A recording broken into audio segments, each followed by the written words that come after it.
Hi friends, good evening, and this is your host Ankit Khandelwal joining you from Delhi, India, and we have Nick Palaveda joining us from Raleigh, North Carolina. Good morning, Nick. Good morning to the world, and welcome to IBMTV Startup Wednesday.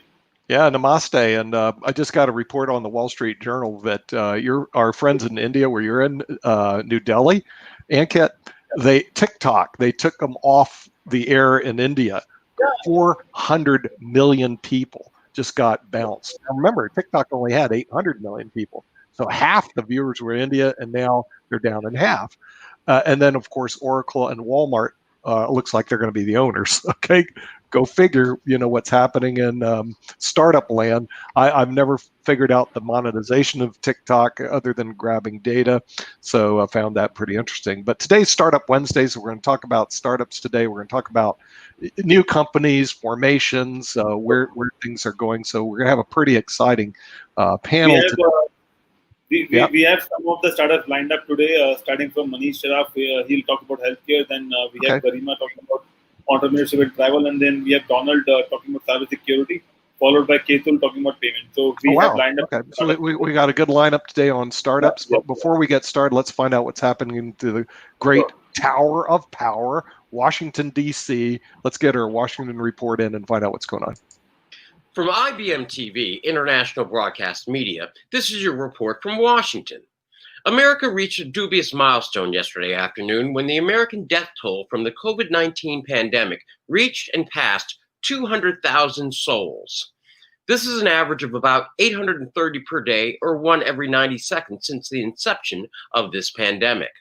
This is equal to over 571 9/11 attacks, or a 9/11 attack every day for the next year and a half without end. Our death toll represents over 20% of the total worldwide population, even though we represent less than 4% of the world's population. During the course of this report, 3 more Americans will have died. There are 40 days and 40 nights left until the presidential election. New polls show Biden and Trump tied in Iowa, Georgia, and Florida. The Republicans are on the defense in Texas, sending emergency cash to the campaign operations as Democrats make gains. Trump will be in rural Virginia along the border with North Carolina on Friday. The presidential debate next week on Tuesday, September 29th, will be divided into 6 15-minute discussion areas. They include 1, Trump and Biden's records, 2, the Supreme Court, 3, the coronavirus pandemic, 4, race and violence in the cities, 5, election integrity, and 6, the economy. It will be moderated by Fox News anchor Chris Wallace. On Supreme Court watch, Senate Judiciary Chairman Lindsey Graham is scheduling a confirmation hearing for the week of October 12th and a committee vote near the end of the following week, with a final vote on the floor of the Senate before Halloween on Justice Ginsburg's replacement. In other news, senior military commanders from India and China have agreed to, quote, strengthen communication on the ground and avoid misunderstandings and misjudgments in attempts to diffuse the border conflict between the two nations. In Malaysia, the Malaysian opposition leader Anwar Ibrahim said Wednesday that he secured a majority in parliament to form a new government, but parties in the ruling coalition called it a, quote, cheap publicity stunt. Russian President Putin offered to provide Sputnik V vaccine in a speech to this year's General Assembly.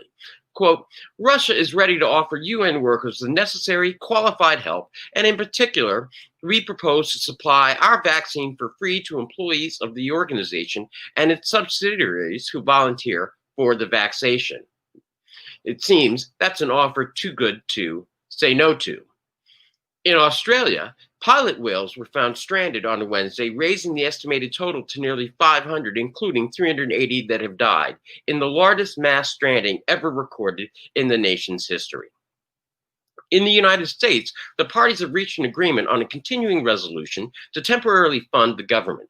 The agreement will provide funding until December 11th, setting up another showdown over a government shutdown just in time for the winter holiday season. In a sign of the times, a donkey sculpture on a front lawn in a Maine town was set on fire in what one lawmaker called an act of, quote, political terrorism.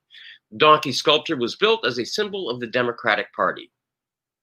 Next, as a point of professional privilege here, IBMTV marked a significant organizational milestone yesterday when this organization, thanks to you, our audience, was officially recognized as ranking in the top 2% of all worldwide internet sites.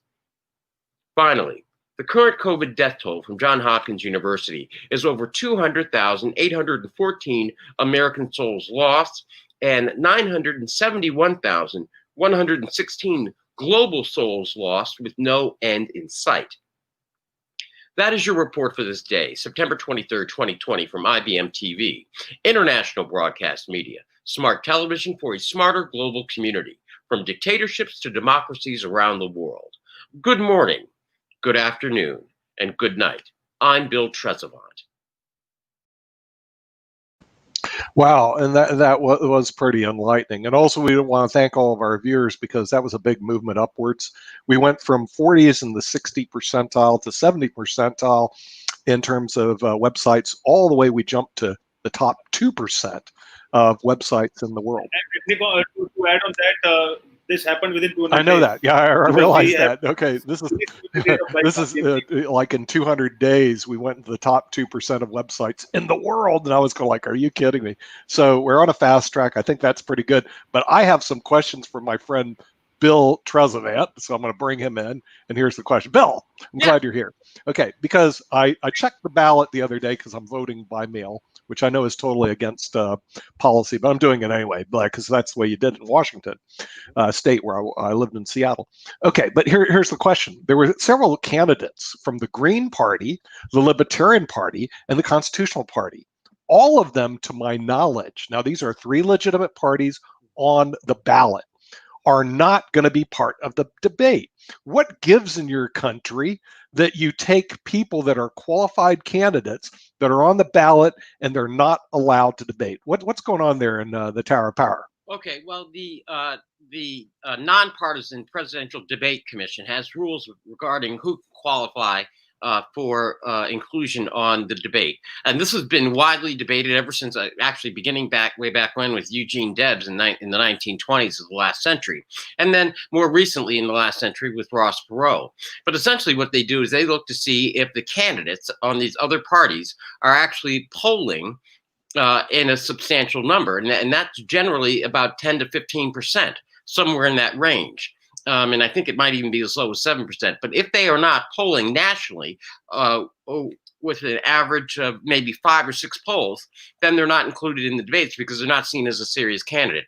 Now, where they are important is the impact that they have in the individual states in siphoning off votes, which we've often seen in the past. Yeah, but say I object to this, Your Honor, for a couple of reasons. Okay, reason number one, do they have the legitimate legal authority to do that? And to me, that's a good question. Maybe they do, maybe they don't. Problem I have number two, it's self-defeating. In other words, you're saying you're not polling enough, hence you get no coverage. Okay, but without coverage, you're not going to get polling. So what they're doing, it's what I call a policy of exclusion in your country, which happens to be my country too, so I'm not going to complain too much. But the thing is, aren't we engaged in a policy of exclusion by not allowing what I call legitimate people that are on the ballot not to be engaged in any form of debate?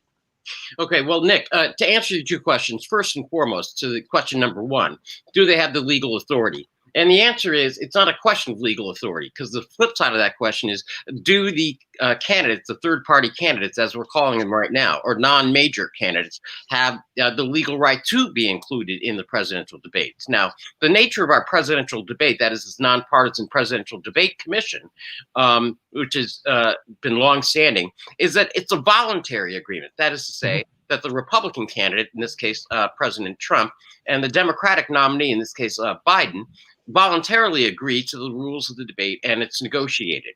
And so it's really an agreement between those two. Now, if those two in the negotiations decide that they don't want other party candidates in, that's up to them. The other third-party candidates can also seek to be included, which was done back in 1992 with Ross Perot, when both the major party candidates sought to agree to include Ross Perot in the debates, both presidential and vice presidential. So no, the third-party candidates do not have a legal right to do so, and there is no law that requires the Presidential Debate Commission to, in fact, do so. Now, to get to your second question, you're right. It's an absolutely chicken and an egg story. If you don't get coverage, you don't go up in the polls. And if you don't go up in the polls, you can't qualify. And in order to go up in the polls, you need the coverage. And so it's a big mess. And however, some might say, at least on the Republican side, it's an up from your bootstraps kind of strategy. Pick yourself up, lace up your boots, and go get some numbers. That's what the Republicans would say. The Democrats would say, on the other hand, yeah, we'll include them if you're going to take votes away from the Republicans. So it really is a wild, wild west out there, and it's unfortunate. But it seems to me that the internet breaks down those barriers. And if a rock star or if a person, simply a college student, can have so many followers and be a quote unquote influencer on the internet, why can't the Green Party and the Libertarian Party and the Workers' Families Party get traction, Nick? Yeah, well, that's a good question. So here's the question I have. Can IBMTV, because we're not bound by their rules, actually put on the Constitutional Party, the Green Party, and Libertarian Party and have them debate on IBMTV? Is that possible? Actually, that we absolutely can, because of the nature of it. It is a private, voluntary kind of arrangement. And I, on one, if I may, Nick, on behalf of IBM TV, I would invite all of the candidates. And perhaps if we can't get a debate, we do have a vehicle that would allow them, which is called American Politics. And this is an open invitation to any of those candidates to come join us here at IBM TV. But you're right, we can sponsor a debate, all of them, and then run those debates as well, both presidential and vice presidential, Nick. Yeah, right. Okay. Well, I think that would be a good gesture to reach out to those parties, because I looked at them on the ballot and I say, I have no idea what they're for or against, because they're barred by our traditional media. And there are some certain countries that have that traditional bar of media. Oh, there's one of them. We bring in Sasha Starr, who used to live in Russia. He could probably explain to us about media there, Pravda, the Truth. And here's another one. We have Rakesh from Hong Kong, China. Okay, they can give us an idea of namaste about how media works there. But I think they would find this very interesting in our quote unquote free country, that we have three parties that I saw on the ballot that were barred from being on the media. Does that take place in Russia, or do they allow everybody, Sasha, to go on television? You know, Putin and everybody else, all his opposition. Everybody is allowed to go on television. It depends which television, where television. The first channel of Russia allows only one person to go on television, and his name is Vladimir Vladimirovich Putin. All others, they can have debates in private in their kitchen or maybe living room, if some have, and that's about it. But most interesting situation is in fact in Canada, because in Canada there are three official parties which are actually forming the government. And one of them is always a loser, substantial loser. It's NDP, it's a New Democratic Party. It's at its heyday, I think it got probably about 18% of the popular vote. Most likely they're hovering around like 10, maybe 12% here and there. And but what they do have, they have a right to participate in debates when it's next election. And on the debates, it was a very funny moment. At that time, Prime Minister was Stephen Harper, who's probably the most brilliant Prime Minister Canada ever had. And the NDP, don't remember his name at the time, so he made a speech with all kind of promises and very upbeat, and you know what's Harper replied? I envy you, NDP. You can promise anything what you want, because you know that you'll never be in power and you don't have to deliver whatever you are promising. I envy you. Well done. Sure, you can have that.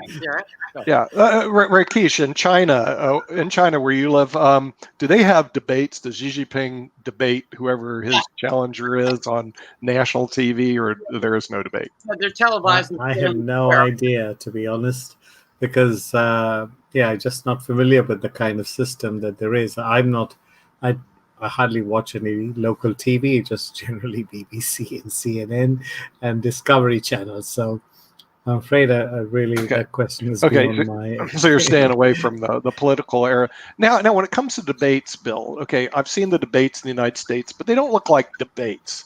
to me. It looks like a mudslinging contest pushed by the journalist with their own agenda. Have you ever seen a real debate where it says, okay, now I'd like to listen to your position on healthcare, where the candidate could listen to the position rather than some innuendo that you're against healthcare because of blah, blah, blah. Why is it that we do not have policy that's actually being discussed in these purported debates, which don't seem to be debates? They do appear to be mudslinging contests. Well, the more accurately, describe it, it is essentially 90 minutes of campaign talking points. So each candidate's going to get up there and just say what they want to say. Nick, to answer your question more directly, the caliber of politics and the quality of the debates that we have largely depend on the candidates that we have. And in this regard, the candidates are going to drive the nature of the discussion. So if you have, we can all aspire to having a policy-based discussion on discrete issues that are of major importance and would be appreciated by the rest of the country. But if the candidate just wants to get up and say the other guy sucks, then that's what we're left with, regardless of the topic. The best we generally hope for is just a series of talking points. The Republican candidate would get up and say the Democrat is against, healthcare, wants to, raise your taxes and doesn't support the defense. The Democratic candidate will get up there and say that they're all for children dying in cages. I mean, you're right. It's just a complete slugfest. Maybe once in a while you will get some policy discussions, but I think it has turned into a major forum like the Roman entertainment forums, the Colosseum, where America waits for that one gotcha moment. Whether it's Reagan saying, or Mondale saying, "Where's the beef?" Or you mean a middle school statement that they're looking to make. In other words, and people tend to have that middle school mentality. But what I don't see is the policy issues. Okay, what is your policy on healthcare? They don't do that. Instead, the journalist, what they do is apparently lead discussions into area that they believe are going to be inflamed, as opposed to actually listen to candidates talk about that. So when the first debate comes up, it's not really a debate. I've been to debates, the National Forensic League, that were real debates. We've done moot court. We've done, appellate arguments that are really debates. This is not a debate. This is a bloody circus. It's a mudslinging circus. So why do they call it a debate? Why don't they say, guys, we have the mudslinging circus coming up on whatever date?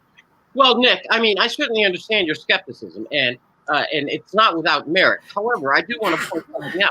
That to the extent that people tune in, at least they have something to tune into that deals with very serious issues, and that maybe they'll be inspired to go out and explore what's going on with the country. And I want to add this, Nick, just for you to ponder, and then we can turn it over to the rest of the panel.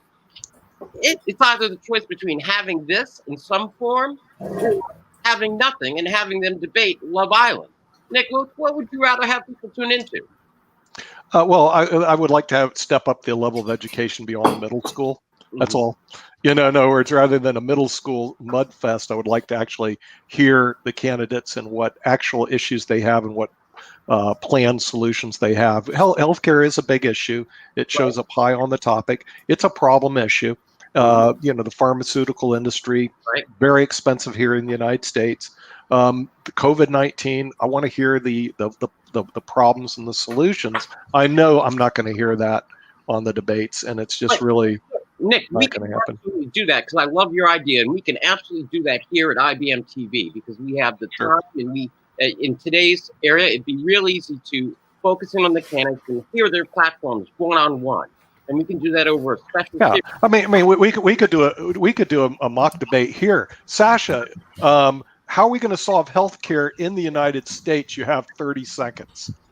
It's a very difficult question, perhaps the most difficult, because America never had a proper medicine system. And the reason is that the labor unions in America were essentially killed after Second World War. And the only reason why in Europe and in Canada there is a universal health system is because labor unions are pushing for it. Since in the United States there is no such movement, there will be no adequate medical system for next 750 years.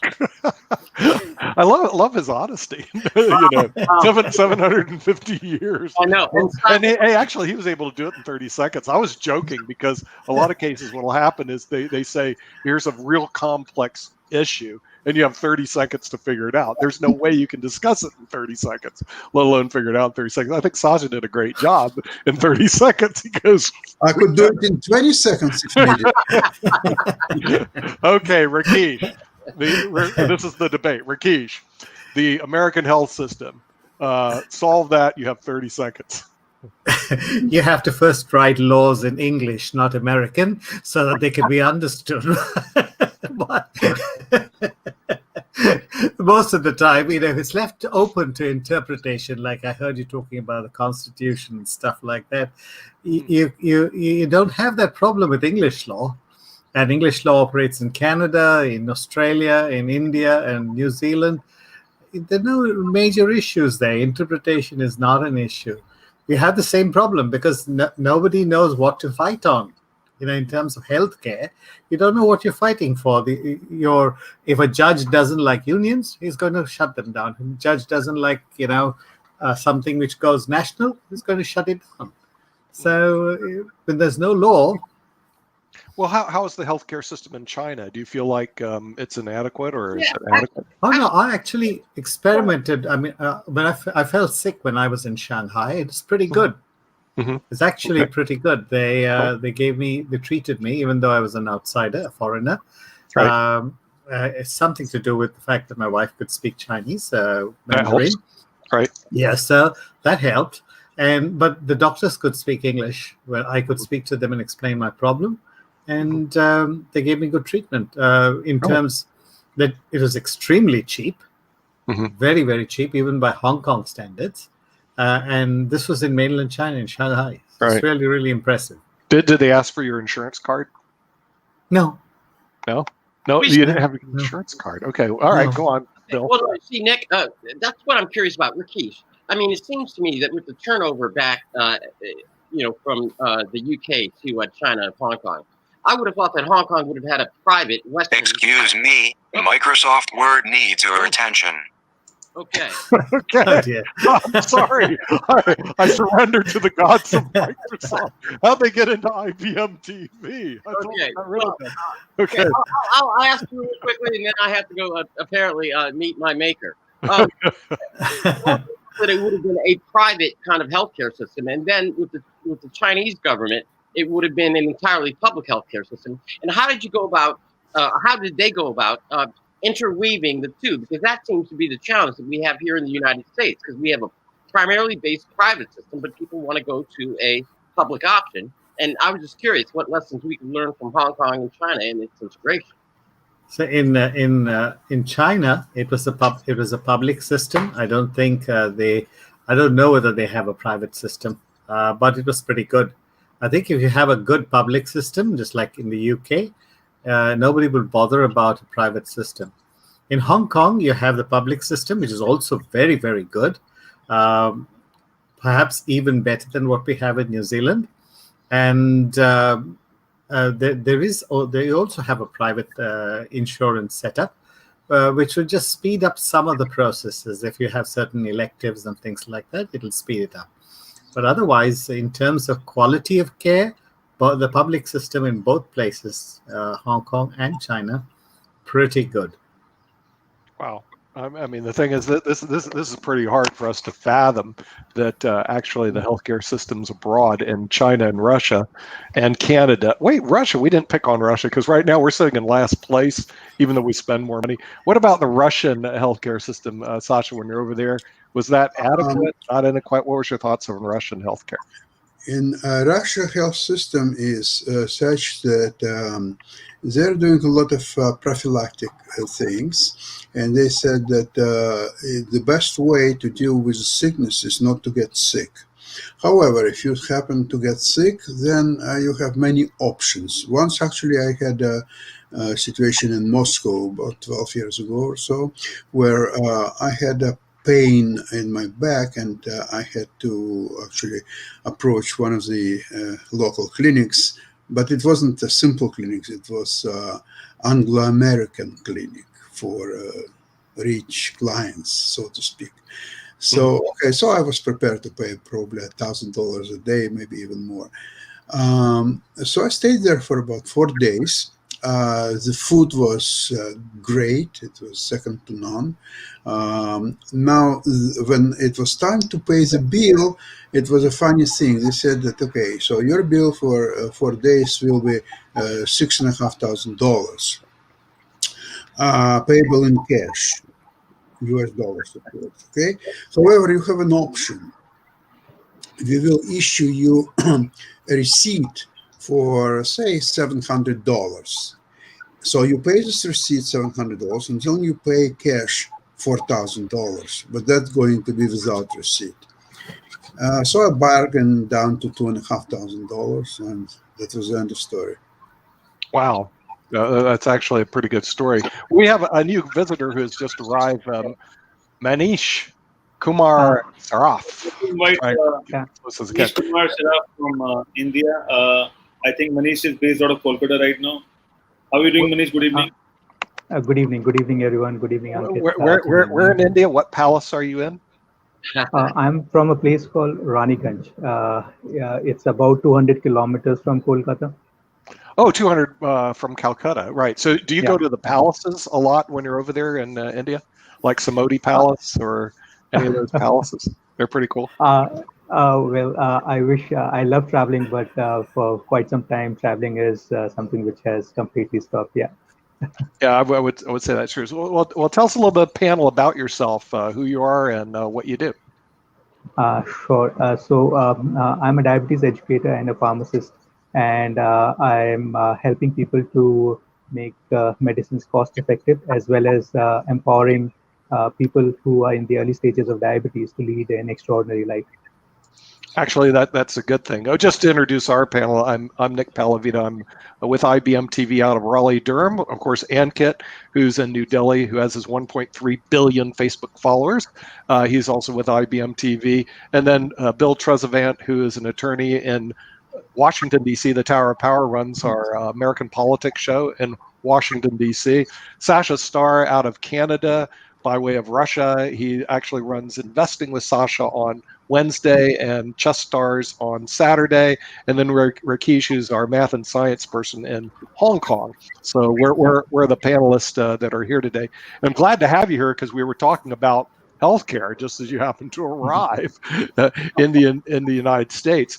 Does your company, do you export pharmaceuticals to the United States at all? Do you work with us at all?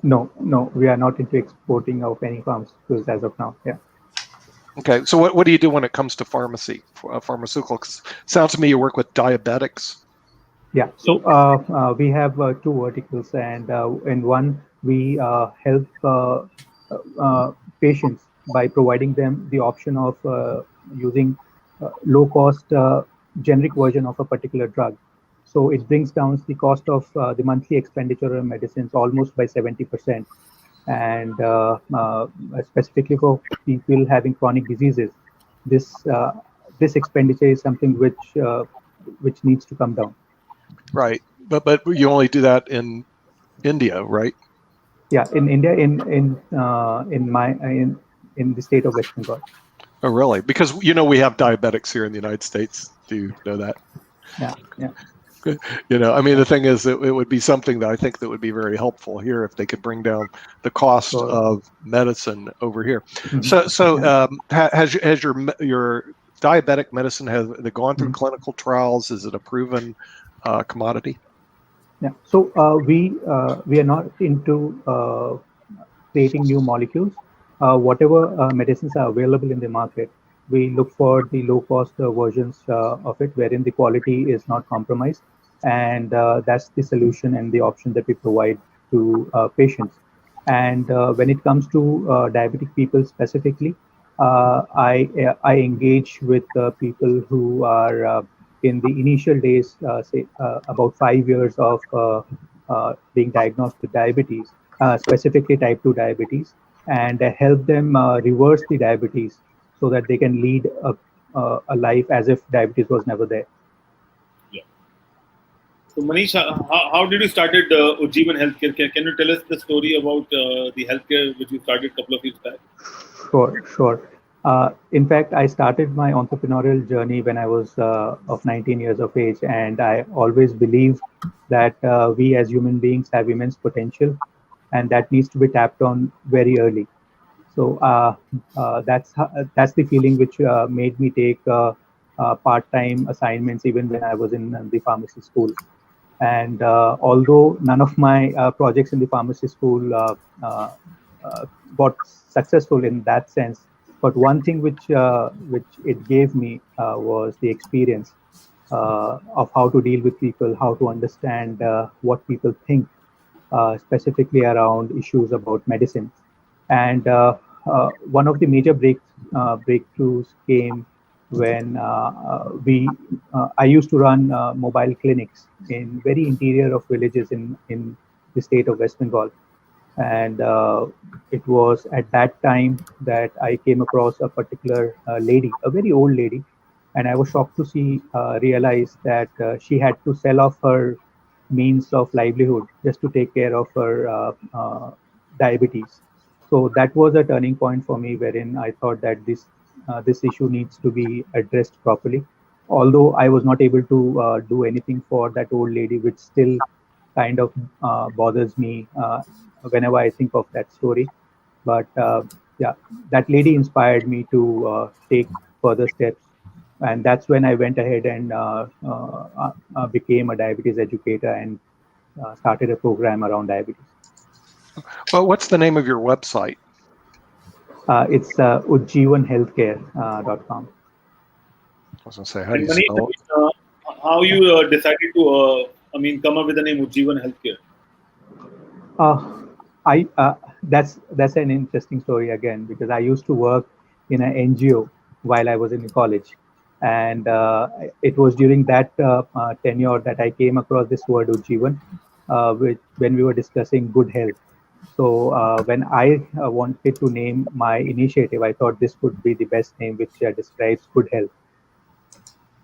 Oh, Ankit, can you post that website on our show? Yeah. Because the thing is, a lot of people on the show like to go to the website, like me, and then I like to go fact check everything that's taken place. Not to say that all our viewers at IBMTV like to do that, but some of them do. No, come on, Nick. So you're saying that if it's not on the internet, it's not true, right? That is absolutely true. If you're on the internet, that's where all truth is made. And let me tell you something, in case you don't know, Bill, Google knows everything. So the thing is, you always Google and fact check. So whenever I'm watching a movie, I always Google and fact check everything that's being said. Sooner or later, what's going to happen in the movie and the TV industry, there's going to be an automatic fact checker that will go below and says that this was really filmed in Samoti Palace in India in 1933, blah, blah, blah. And it'll have a whole running commentary so that you know everything that the person's talking about, or especially if it's a politician like where you work with it, Bill. They say this statement that was just made is complete fabrication. It's a lie. The fact checker will be like that. Artificial intelligence. So I have one question to you, Bill. Tell me, please, are you aware if there will be fact checkers on the presidential debates? Okay, that's interesting in this regard. What happened is that as a result of the agreement between the two campaigns, the Trump campaign and the Biden campaign, no, there's not going to be an official tracker. However, and here's the big caveat, each individual network that is broadcasting the debate may decide to have a ticker run across the bottom. So CNN may decide to have one, Fox may decide to have one separately. So formally, within the context of the debate, no, there will not be an official fact checker. The first debate is going to be hosted by Chris Wallace, and it may be true that Chris Wallace decides to fact check some of the claims that the candidates will be making. But no, it would be interesting because, Nick, it raises this point, and it's a question for you just to consider as the head of this network. What if you have Fox running a fact checker and saying that Trump's facts are great and Biden's facts are wrong, and you have CNN running a fact checker saying the exact opposite? I mean, wouldn't it just be the same? Yeah, no, the fact checker should be done independently by artificial intelligence that doesn't make mistakes, similar to a GPS system. So I don't have any problem as long as you have a artificial intelligent being that actually runs this country, like they run our airplanes and they run our cars today. They can actually run the facts as well, Counselor. I have to take that with a grain of salt, Your Honor, only because you in the past have advocated that dictatorship is the most efficient form. And now you're suggesting, as part of that consistent march towards dictatorship, is to put democracy on autopilot. I'm not so sure that's what we need to be doing. It's just another form of dictatorship, except where we're run not by a kleptocracy, we're run by a computer, which is more efficient anyway. As we well know, all the chess players know, what's the best chess player in the world? It's a bloody computer. So what's the best person to make decisions for our lives? It's a bloody computer. Rakesh knows that. He's a science guy, Right. You don't need people to make decisions. People make poor decisions. Computer makes good decisions, right? Very good, but not so fast. Who programmed that computer? What? Who did programming? We programmed the computer. Who is human beings program the computers? But the fact is, computers are superior beings to people to make the decisions. Let's go to our guest, Manish. Are conservatives or liberals? It doesn't matter. You don't need conservatives and liberals. You have computers around. Manish, when you're checking the drugs, do you have computers assist you, or do you all buy humans? Who helps with the drug selection? I would say that yes, computers do help us to take faster decisions. Yeah. There we go, buddy. There you heard it right from there. As we well know on IBMTV, you heard it here. Humans take your place. We don't need the Democrats. We don't need the Republicans anymore. We need the computer party, okay, and have artificial intelligent party and let them make the bloody decisions. Let them do the fact checks. Let them choose your drugs, because humans make too many mistakes, as we well know. I would just like to add something over there that, yes, I do agree that computers do help humans, but at the same time, when it comes to critical thinking, I think that humans still have that extra edge, wherein they can add that last red ink or green ink. Critical edge. Wait a minute, Sasha. Critical edge. Who has the big edge today? Computers or Magnus Carlsen, the human with critical thinking? Well, in all fairness to say, obviously we know that artificial program Alpha Zero is playing 7 times as strong as Magnus Carlsen. But see, the problem is that the chess is almost a mathematical endeavor, and it's very different from politics.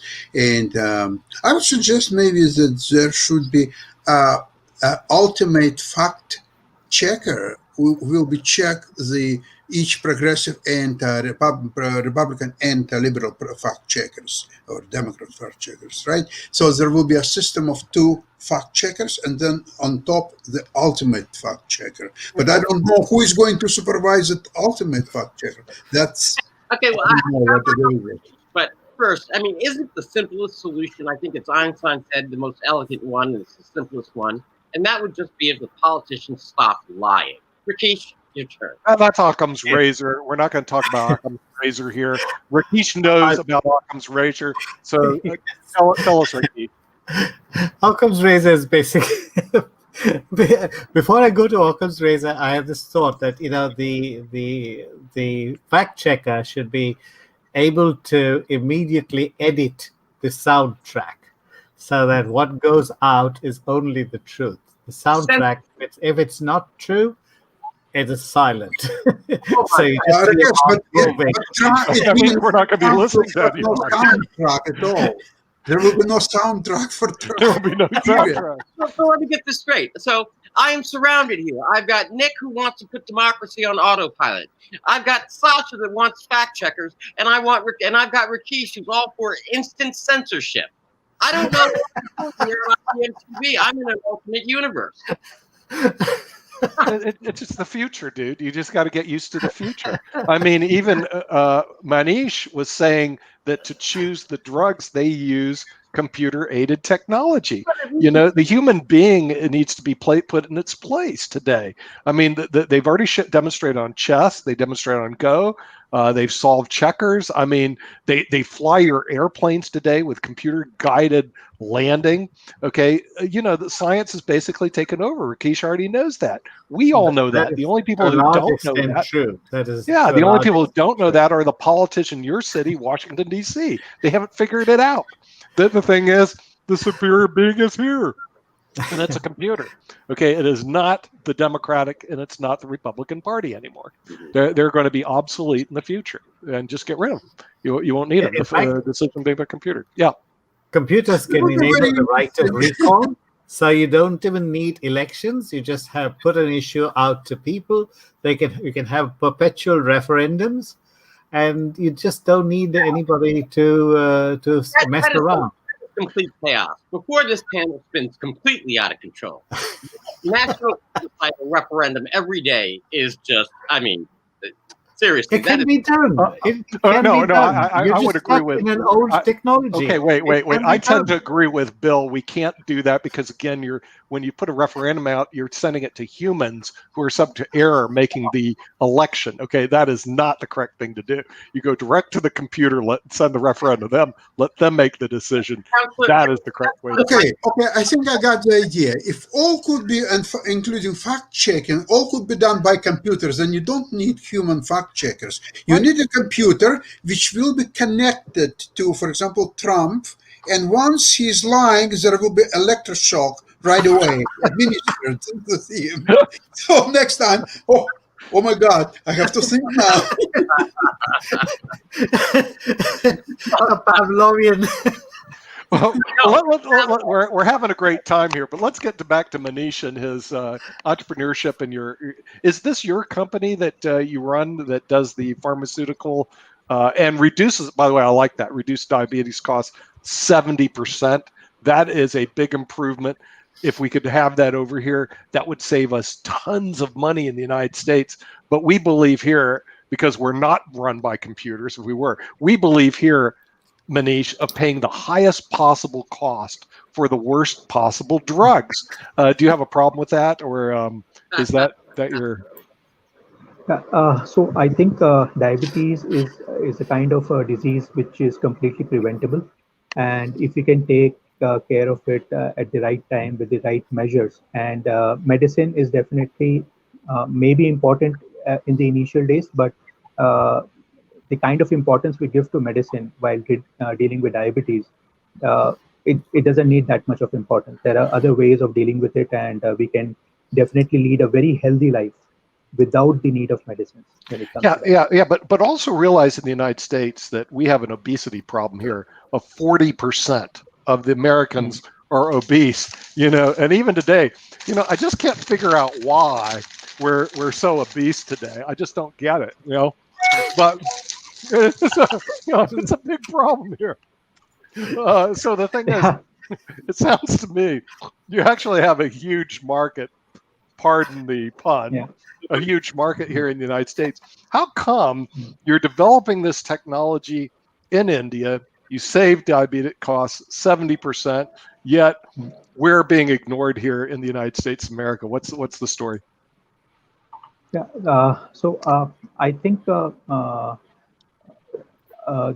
has to be, since there are solutions available, there have to be people who would take it up. And the one very big bottleneck which comes up, why we are not seeing enough solution providers in this area, is because we need to deal with the mindset of people, and it becomes really very difficult to change the mindset of people, because we know that something is not good, but we are still doing it. So that is something which makes it difficult for players to come into this segment. So people actually do things even though they're not good for them, because again, computers are not ruling them. But that's my position, and I'm sticking to it. Yes, Bill. Yeah. Okay, well, actually, Ankit, you were first. I'll defer to you, and then I have a question. Ankit? So, as the viewers would, they're not sure that how the pharmaceutical company work in India. We generally doctor prescribe the name of the medicine, and they don't prescribe the salt actually. And it's reversed in US, where the doctor prescribe the salt, and then you go to CVS and all those, and then they will create your pharmaceutical packet, something like that. But Manish, when we talk about generic medicine, people are looking for a particular drug, and they will just roam around here and there to find that drug. They are not concerned about salt.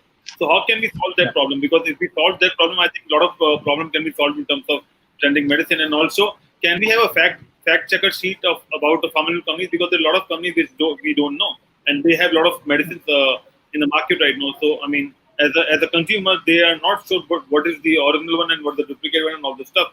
So can we have a fact checker sheet where we can just put out the name of the drug, and then we'll get to know about the details about that company? Yeah. So this is another problem, which is why the acceptance of generic medicines is still not there to the extent it should have been there. But if we look at the other aspects wherein the scenario is changing in our country, is our Prime Minister Narendra Modi. He has been very vocal about using generic medicines, and in fact he has started an initiative in the name of Jan Aushadhi, where the cost of medicines is really very low. To just give an example, amlodipine of any other company would cost anyone approximately 85 to 90 rupees for 30 tablets. But when it comes to Jan Aushadhi, it comes at a low cost of 5 rupees or 15 rupees for 30 tablets. So see that difference. So when the government starts promoting it and starts creating the awareness, so that brings a level of sensitization among people. And in fact, that initiative of the government has really helped us to convince people. And yes, presently the drugs are not prescribed in the generic name in India, which is why. But at the same time, the cost of the medicine goes out of the pocket of the patient. So, and people are so much stressed with this financial burden that we provide them with the option and then just leave the decision up to them. And as far as belief is concerned, so I think the way we interact with people, the amount of time that we have spent in the market, telling people again and again the same thing, that gradually builds on the trust. Okay. And yeah. So Manish, what's the role of doctors and practitioners who prescribe those medicine?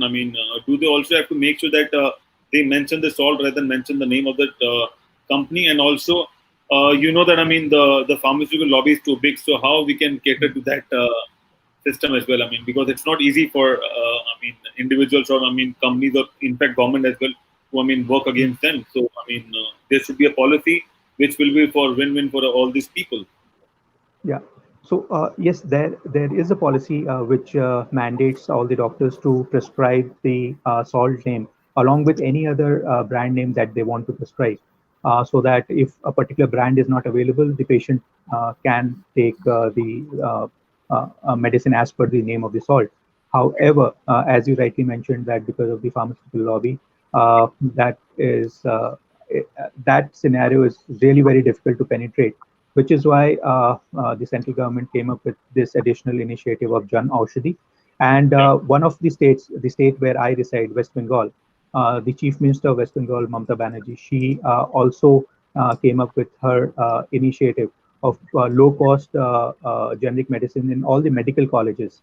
So, because medical colleges is something which caters to a large section of our population, which has financial problems as well.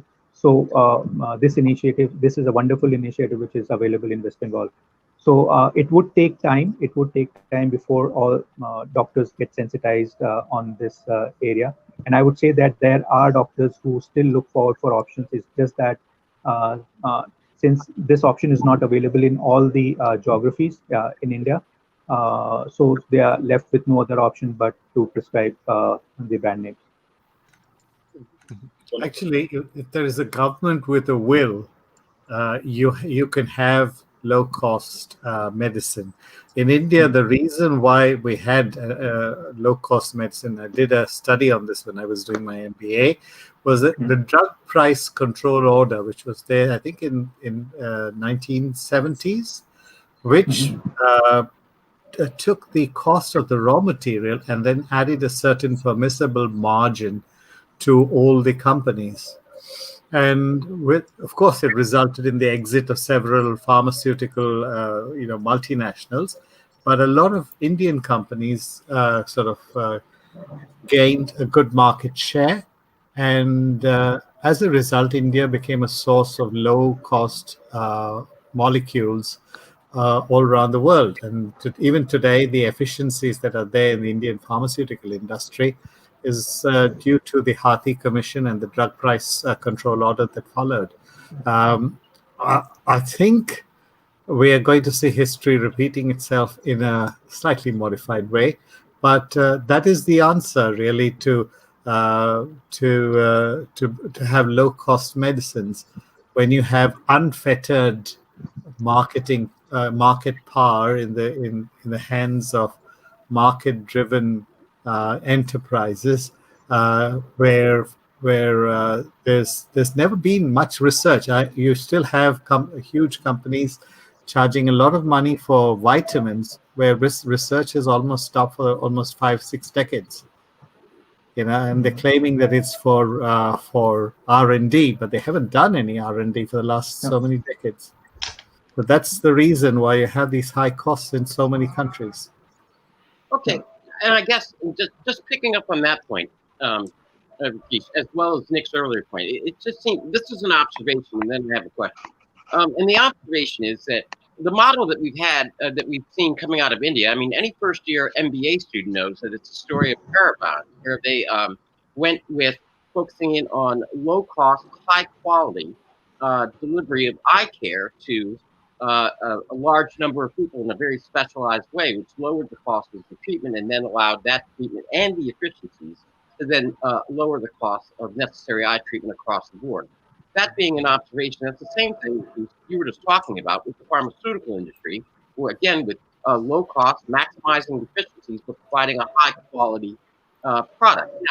Now, with that in mind, getting to Nick's question for our guests, it said, are the barriers to bringing that 70% savings in treatment of diabetes, bringing that kind of model to the United States, more about the approvals and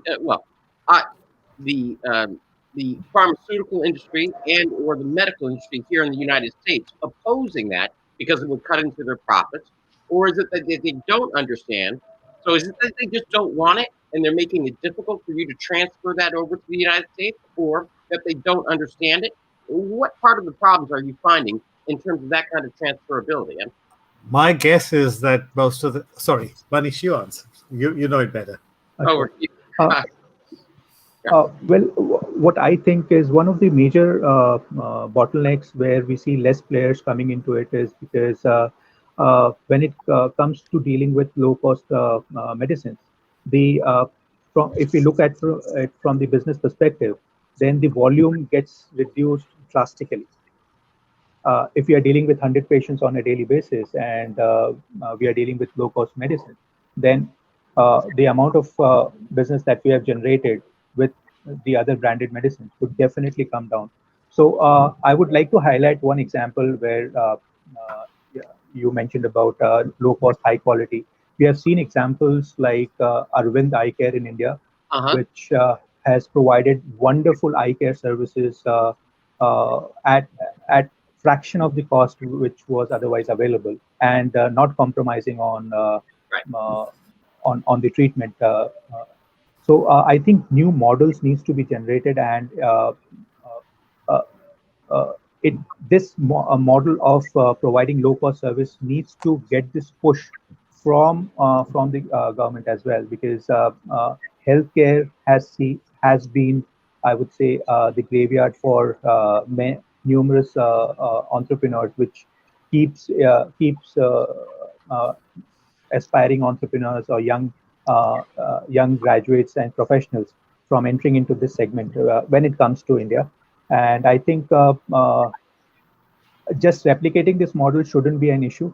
But what I believe is attracting talent who would take up these initiatives would be a bottleneck, looking at from the business perspective. Okay, and I guess I just have one quick question on that point, just to kind of highlight it. Because the Erevan model tells us this, that you have a low cost, high quality, but that you make it up with mass or make it up in volume. And that is to say that when you spoke of, with the low cost drug, the other branded drugs drop in terms of their dispersal or distribution. And the low cost drug takes its place. It's still high quality, but that the percentage profit, although smaller, is made up over the volume over time. And that's really the model of low cost, high quality, and then large increased volume, particularly in India. Do I have that right, or am I missing something? Manish? Yes. Yeah. So definitely. So it would all depend on the kind of volumes that a particular company is playing with, and that if the volumes are not there, it would the business would die its own death. Okay. Manish, I would like to know that, we are taking a lot of APIs from China and to create a lot of medicines in India, and we export a lot of medicine. So when we talk about generic medicines and the normal medicines, which is done by private players, are they using the same APIs, or they are different APIs they're using? Or maybe the APIs are from China, or they're, we just wanted to know the process.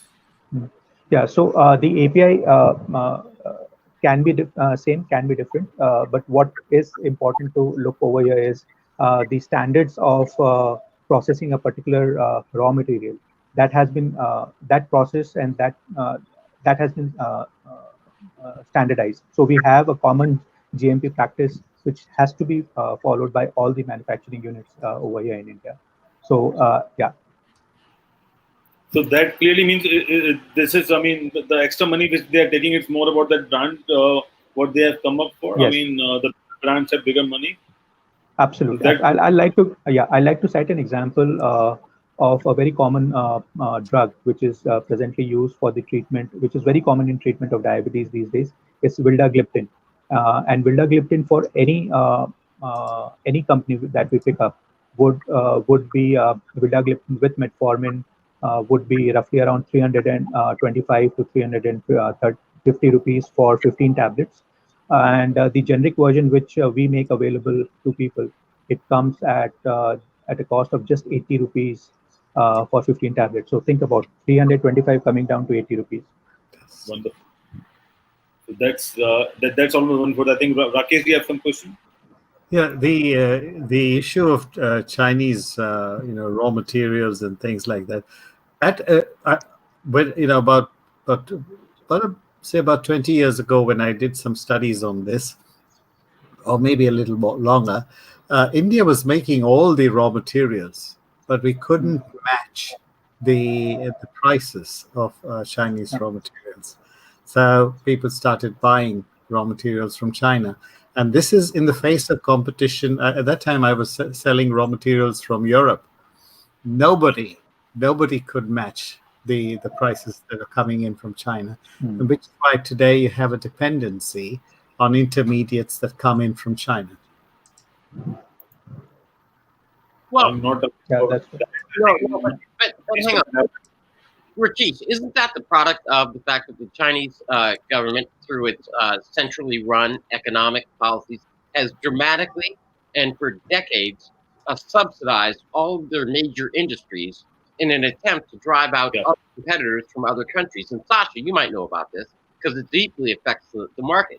But they have been subsidizing, while claiming not to, the losses that in order to prop up their companies, which is why nobody can compete with China, because that central government is just committed to a blank checkbook to support their industries, and that's why you can't have. How would that it's possible. I don't know the economics of it, but I'd be surprised why any government would want to subsidize a loss-making enterprise. To drive out other competition, it's no different than the example, say, of Walmart by lowering their costs on their leading-edge products to bring people into the doors until such time as they drive all the other competitors out of the market, and after which they then begin to gradually increase their prices on products. Bill, I want you to understand something. I know quite a bit about Russia. In China, in many ways, is not that much different. Okay. You see, in the West, each enterprise is trying to learn about the market, evaluate its prospect, become competitive, and make profits for its shareholders and stakeholders and whatever. This is a kind of a first dimension. It's a first level of business. In Russia and probably in China as well, there is also a second level which absent in first level. The second level is a political considerations which sometimes and more often than not outweigh economical merits of each transaction, of each move. So they can sometimes for many years to trade and promote their products or services at loss year after year, 10 years after 10 years, because they see a longer term. Here in the West, each company is looking how to produce next quarter report, so everybody will be happy or so on. There is no such thing as in Right. societies like in Russia or in China. So they have focused not 3 months, they have at least 50 years. So there is no point even to describe why they have the lower prices or they may trade at loss or so on. There are political considerations and much wider the time horizon. That's it. Okay. I thought anti-dumping laws would sort of take care of that kind of subsidy, but I don't know. I know India had some anti-dumping laws. I don't know what happened. But I think what I understand is that I think the Chinese government is very pro toward business and they wanted to create and expand business around the world. And in these 2 decades, the pharmaceutical industry became multifold. I mean, if you talk about 20 years back, and the number which we're consuming now, it's way different. So I think because of that, and I think Chinese are a little ahead of the race in terms of. iTunes needs your attention. Maybe they got the neck ahead and they planned a lot of things. But what happened is that India is basically taking a lot of APIs from China, but India is one of the biggest exporters of medicine around the world as far as finished medicine is concerned. But they are working on a lot of APIs as well. There's a policy which is going on. I'm not sure Manish was aware about it. Yeah. But they are creating some kind of a pharmaceutical zone. Manish, what I've heard in Kazakhstan or somewhere with a lot of comment and making it like a free zone. Do you know about that? Yeah, so there is a lot of stress on now post-COVID to get this API market to have our own manufacturing units coming up from India itself, as far as API dependency is concerned on China specifically. So yes, now the government is very bullish on getting this in-house demand fulfilled. Yeah. Wonderful. I would just like to introduce our panelists one more time. We have Shah joining us from Canada. We have Rakesh joining us from Hong Kong. And we have our special guest Manish joining us from Calcutta, India. And he works in the healthcare industry and trying to reduce the cost of medicine, especially in the diabetic industry. We have Willie Hill joining us from Australia, and Willie works closely with startups in Australia. I hope Willie Willie is out of quarantine now. That's what it looks like. We have Bill Trezevant joining us from Washington DC, and Bill is doing a lot of American politics shows on IBMTV. The new one is American Politics, which we air on Sunday. So Manish, when we were discussing about the APIs and all this stuff, what are the policies and plans you think which should come in the generic industry? Because generic is something where we need more policy, driven, and also we need to work on state level and community level as well, because it's not just about federal level where Modi ji turned around and tried to do the thing, because we need more players to work it out and plan it in a proper way so that everyone will get the medicine. So how we can collaborate and how we can work it in a much more appropriate manner. Yeah, so I think there are enough policies and mandates already there. It's just that there has to we need to see a massive number of players entering into this space so that things could be executed and made available. What would be crucial to see is how the central government and the state government provide a conducive environment so that whoever is kind of promoting this particular concept could connect with the end patient, because again, given the kind of mindset which patients still have, they still believe that whatever has been prescribed or written on the piece of paper by the doctor, that's supreme. Nothing goes beyond that, even if they have to sell off their things to buy what has been prescribed. So that environment needs to be created, and the role of the government in providing that awareness would be important. But at the same time, we need to see more players coming in this space. And Manish, our viewers would like to know about when we talk about the diabetic market. I mean, people who are diabetic and they're taking medicine. How big is that market in India as compared to the world? Yeah, so we still we have almost 65 million patients who are diabetic, and I believe that there are many more who are still carrying are carriers of this particular disease, but they are not aware about it, because this is a kind of disease which hardly gives you any symptoms. And usually we come across the diagnosis when we go for any other checkup. That's the pattern. So it's definitely a very big market wherein it needs to be addressed. There's enough scope for many other players to enter here. Okay. And a lot of diabetic patients, they use a lot of insulin on daily basis. So do we have any generic insulin vaccine as well in the same regard to what we have in the generic drugs? So generic of the insulin is still not available, and that is something which would play a very key role if the generic version of insulin would come. But I still see it would take some time when the generic versions of the insulin would be available in the market.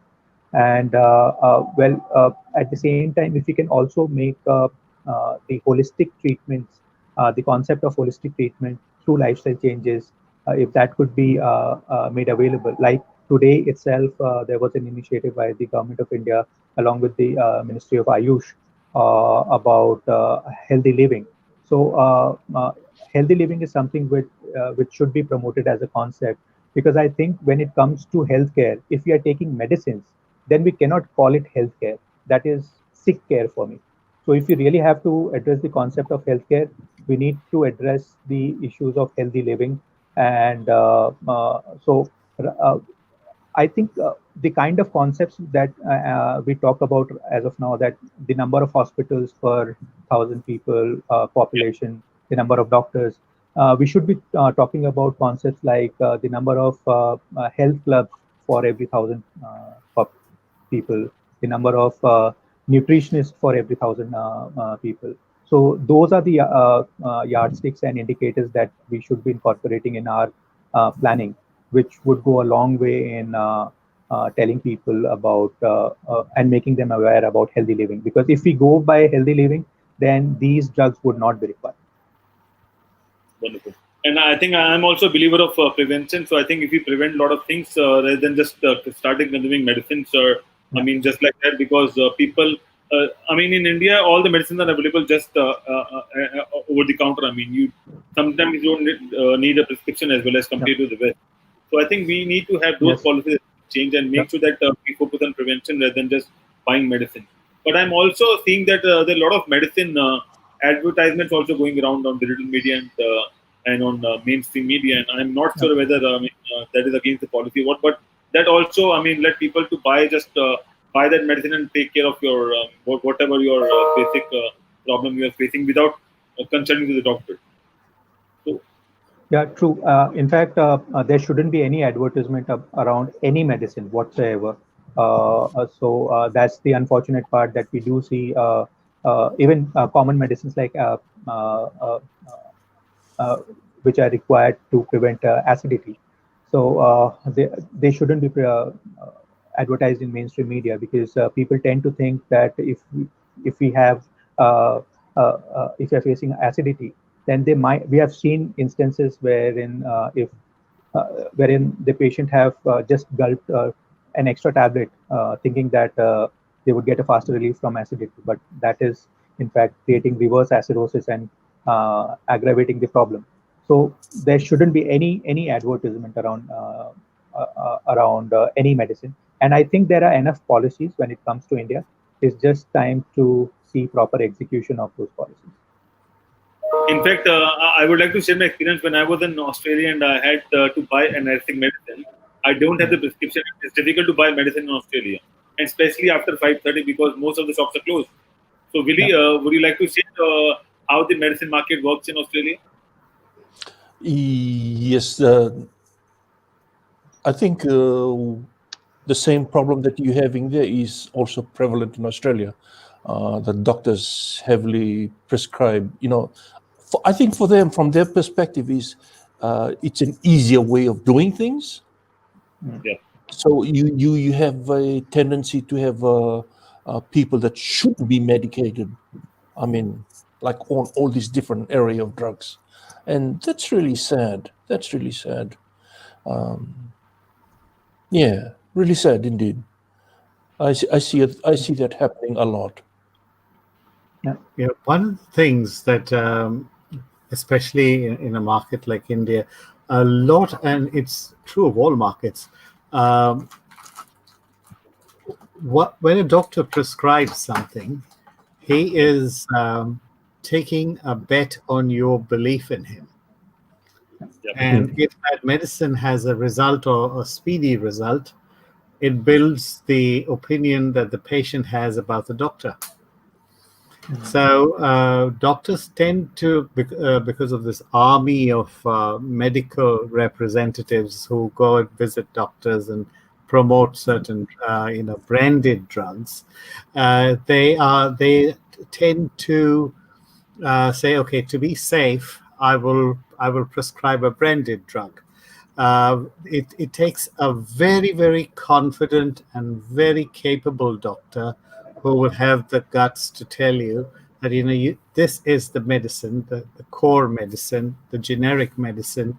Just buy what can suit you, and that's it. Because in case they go for some generic medicine, and that manufacturer has not kept up to the standards that a multinational company does, then the doctor would also suffer a credibility crisis in the eyes of the patient. So it's because of this flow of trust, and brand image that is linked to all this. That is why you even have a question of people going for branded products. Well, by sheer market logic, generic products are, the most logical thing to do. I think that's what's happening in India. In fact, apart from medicine, online medicine has also started in India, and I think in couple of years, and there was a lot of policy change. The pharmaceutical stores, they were against it initially, but then they had to change something, and then now everyone is selling medicine online, and there are bigger discounts. Going on. Now you have to look for what medicine you want to buy from which portal or from which store, and then you'll get 20%, 31% discount. So, the market looks open to me. But it's still that they are only selling medicines what they have contracted with those companies. A lot of people are only selling those medicines where they have contract, so they don't have those medicines from other companies. And that's what Manish and we were discussing, that we need to focus on salt and not the brand name. And people who are doing those medicine, maybe see Manish, during the pandemic, we in fact don't have any kind of a health stock, or maybe some kind of a common dashboard in India where we know that what kind of health infrastructure we have, how many ventilators or how many oxygen cylinders we have, because there is no common dashboard where everyone will come and just list their items. So that same thing goes with the medicine. I mean, we don't know who is doing what, because I've seen a lot of people making the drug for someone else, and then things like that. I mean, they are on a job work, and then someone else is marketing and all this stuff. So there is something going around, but it's just that we need to have a solid policy to make sure that our healthcare system is in a much more robust manner, because we are still in the pandemic, and we don't want anything suddenly to happen. Something we have to maintain and ready for all those things in future. So, what do you think about that? What kind of healthcare changes we require? What we learn from COVID-19?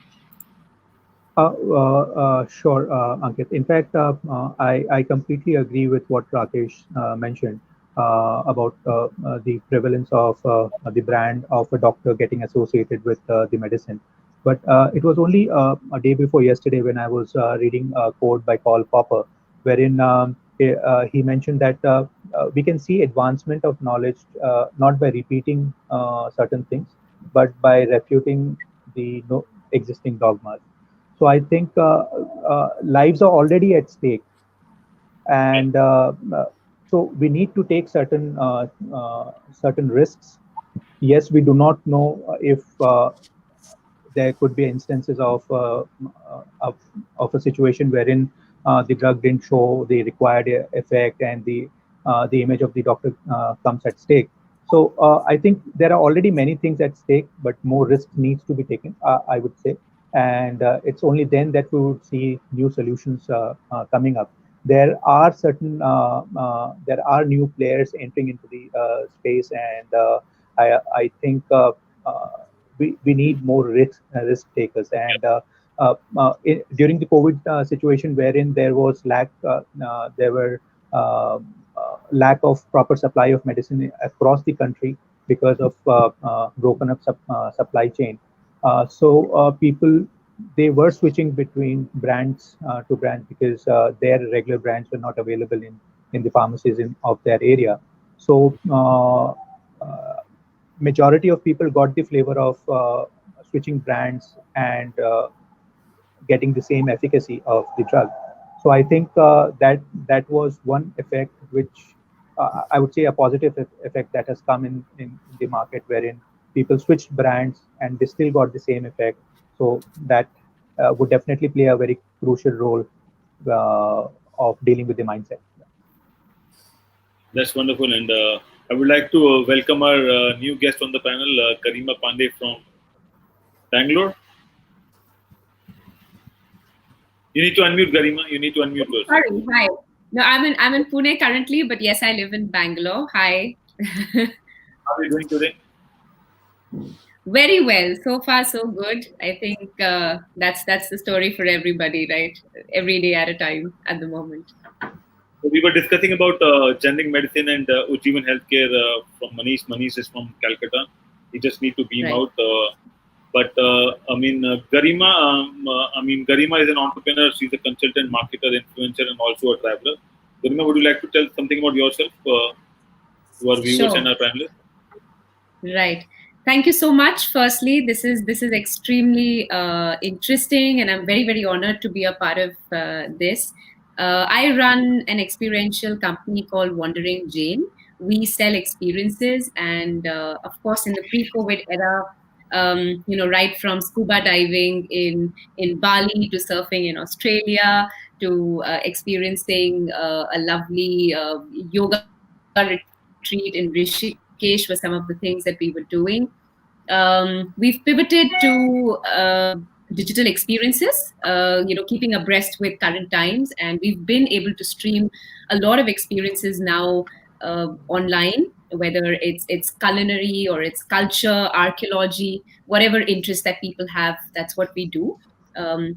I also work as a marketing and branding consultant, so that is also something that is keeping me busy in these crazy times. So that's all that I have. I love traveling. I in fact made a personal trip after so long. I drove down from Bangalore to Pune just yesterday, and it just felt so good to be on the road. I can't tell you, Ankit.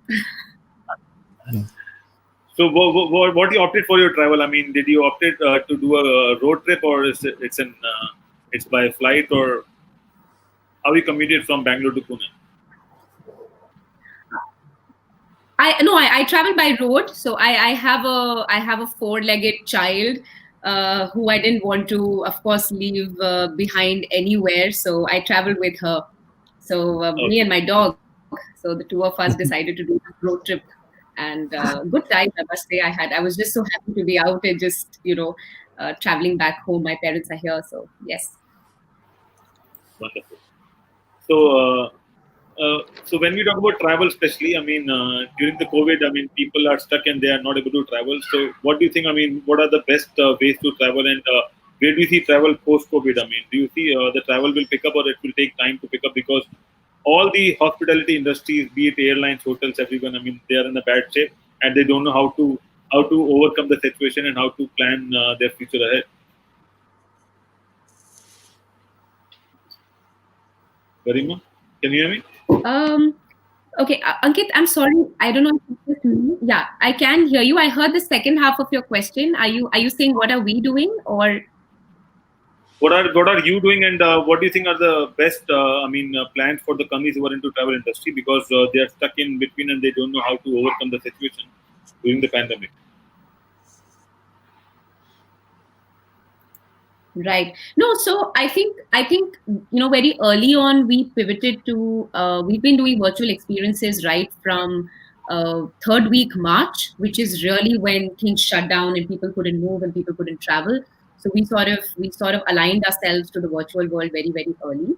I think that has helped people keep sane. So I think the kind of messages that we've been getting are more I'm feeling better that I could do this. I'm feeling better that I could take a flamenco dance class which was streamed live from Spain, or do a yoga meditation from Thailand, or those kind of experiences.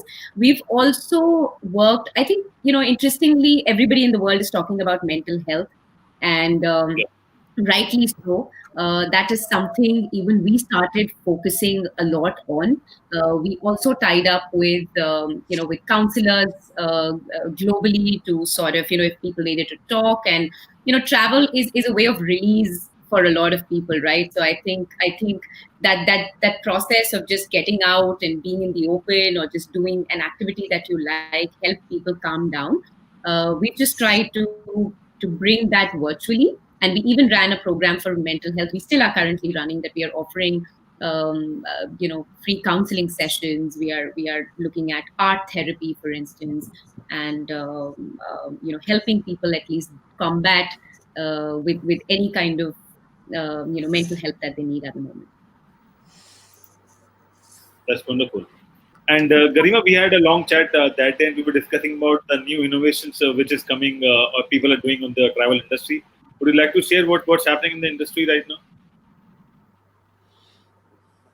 now? Yes, absolutely. So, well, virtual tourism. I'm just surprised that so many people are talking about it like it's absolutely something new, or it's so alien, or something that we are adapting to now. Must I remind everybody that a couple of religious places. I wouldn't like to name because I don't want to hurt anybody's sentiments, but a couple of religious places started something like ERTs years ago. And I think that was an innovation, that was a trend that anybody in the travel industry should have understood and should have sort of latched on to virtual tourism back then, right? Or you look at what's happening with YouTube and Instagram and the kind of videos we consume. And we want to see someone's road trip going to Leh on a cycle, and just make it more relatable. And these are the influencers who have sort of come alive on these platforms. So virtual tourism has been there. Innovation in tourism has been there for a very long time. It's just that I think people are adapting to it now. I also feel, so what we essentially do is our model is based on local experts curating the trip. And we are a marketplace who are marketing this. Of course, we've had to handhold them because we work in the community for women, and we are ensuring safety and hygiene and all of these small groups traveling together, and all of this that COVID has suddenly sort of pushed people to adapt. We've been doing that since day one. So interestingly, all of these curators, if they are given the power to start curating content, or look at this entire space in a very different way, whether it's VR is here to stay. I really think, today sitting at home, you can get a virtual tour of a museum in Europe. If you want to learn something, you're interested in history, you can learn that. Like I said, from cooking to sports to dance to yoga, meditation, we've been able to stream these live classes from world over at the convenience that people want to. It's pretty much on demand, right? So that kind of completely changes the game for people. And the more, I think, more AI and VR, which is here to stay, comes into this space, I think people are innovating every single day, and it's just going to be very, very interesting now, because a lot of our local experts are now suddenly more comfortable doing what activity they were doing virtually than physically. There are a lot of companies which are saying, which were, let's say, course driven. So for instance, if you had to go to Australia to do a surfing course, there is a certain theory bit which people are saying, why are you wasting 2 days just in our country spending that extra? You take this theory class, I'll come online and I'll teach you, and then you come and enjoy the country in a different way. So I think a lot of this has pushed people to do very crazy things. And I don't think the innovation or this virtual tourism is something that COVID has taught us. I really think religious tourism, so look at it this way. A lot of people started traveling. And initially also, if you remember, I understand you also grew up in the 90s, just like me. The elders were traveling for Char Dham Yatras and going for visiting a certain religious place. And that became their travel goal, right? I want to see all the places where the Devi's parts are and God knows what not, and so on and so forth, right? So trekking became a part of it, because somehow conceptually to reach to the gods, you have to struggle a little bit. So, I think the whole trekking culture pretty much started getting commercialized. So they were pretty much the first movers in travel. And I think they were pretty much the first movers in innovation also. I'm not sure if people would like to accept or not. And maybe at some point when I saw those ERPs and virtual, sort of setups, I may have been taken aback. And, I'm not sure how I took it at that point of time.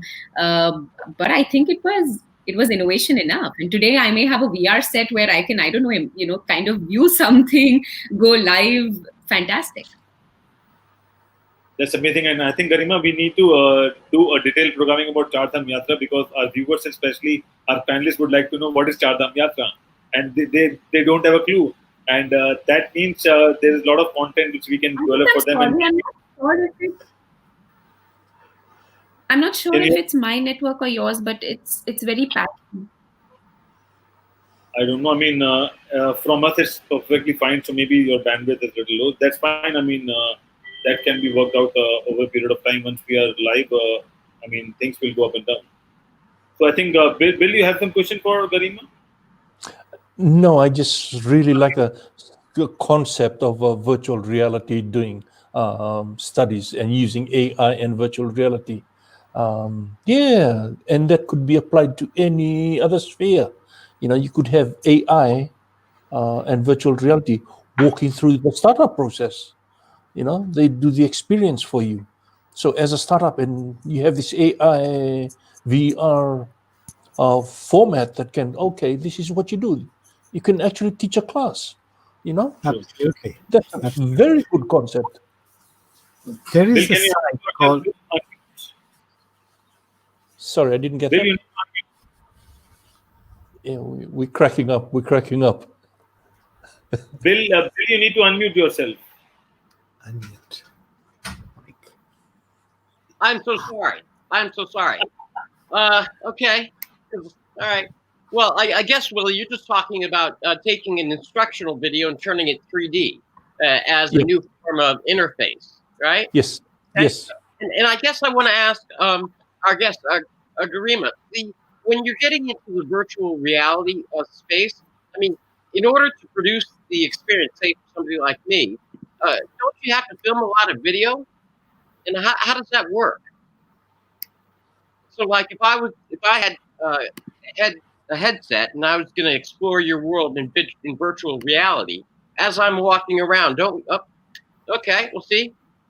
That's why we would need the video. So it just seems to me, though, that as part of that, Willie, that we need all that kind of infrastructure, so that there are a lot of things that you need to do beforehand, even to make, say, for example, a startup experience in real-time training. Is that, am I thinking about that correctly?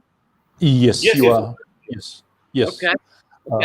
Is that something that you're exploring as well?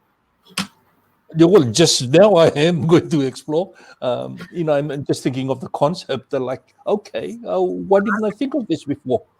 Which is such an easy format to duplicate. Okay, and your guiding principle is the AI. The AI will walk you through, so and pick up other, because developing AI, you have like the main course, then you have the parallels, things that's running parallel on the side. Okay. And that parallel could be any, what happened if this happens? Or what happened if that happens? And then you integrate that into the story. That story. Willie, isn't that just like, in a sense, and I might be reaching for this, but isn't that taking kind of what we've seen with interactive gaming and put instructional usages? Yes, exactly like that. With the alternative outcomes and such, right? Yeah. Decisions that are made in the video. Yes. So in a game, you see this. It's the same game, but if you don't shoot fast enough, you get shot. Right. Okay. If you don't shoot fast enough, so that's one outcome.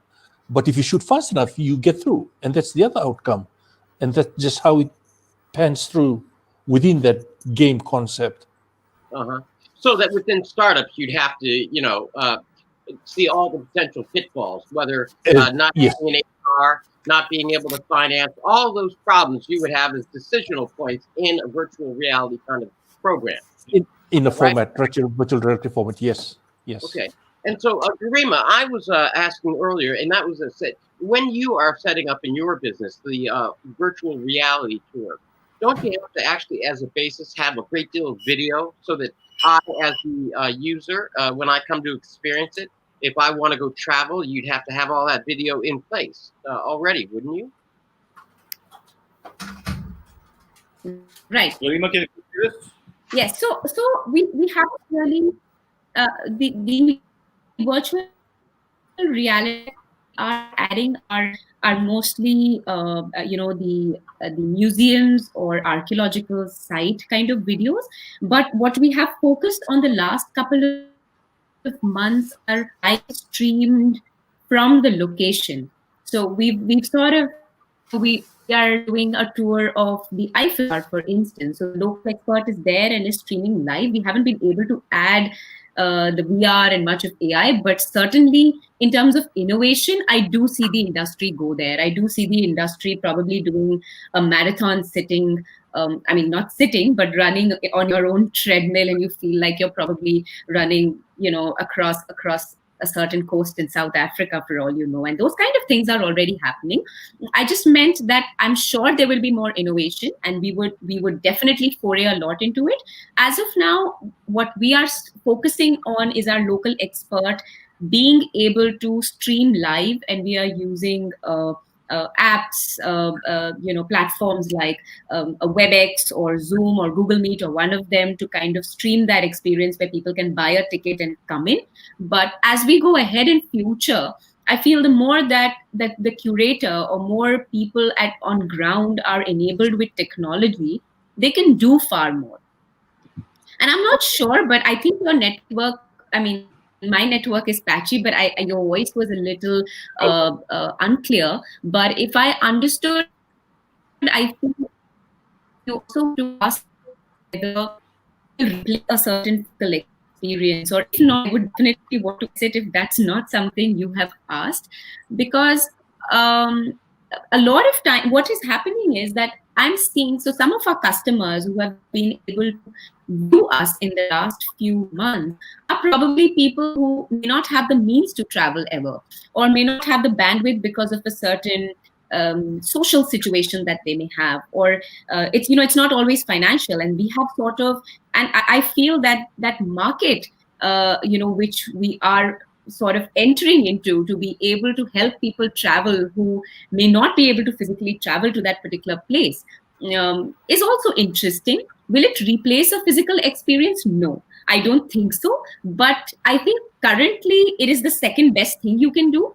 And it's also convenience, because the same person. So where I'm trying to get at is, if somebody is consuming a YouTube video which is made 4 years ago, of a hiking trip or a cycling trip, and those are one of the most consumed travel videos online. You want to see the most treacherous road trip that somebody has gone, and an influencer has plugged in a camera or a GoPro and has kind of taken a lot of footage and has been able to present it beautifully. But what if you want to know, and that entire experience can be customized to your need, and that gets streamed real time? I think that'll be fantastic, Okay, because I'm sorry, Rakesh. I'll just ask my question and then I'll go over to you, if I may. And thank you. And that's just it. Garima, I've seen some organizations where what they do is these travel things, where I, as the guest, would contact your organization, and then I'd say I want to go on a hike, and then there would be a person from the travel agency that actually goes on the hike in real time, like streaming as you're talking. And that I would be connected, and I'd be able to say to them, okay, go to your left because I want to look more closer at that statue or that plaque, or I want to look up or look down. Do you have those kinds of services? Or is that what you're aiming for as well, to make it a real individualized package?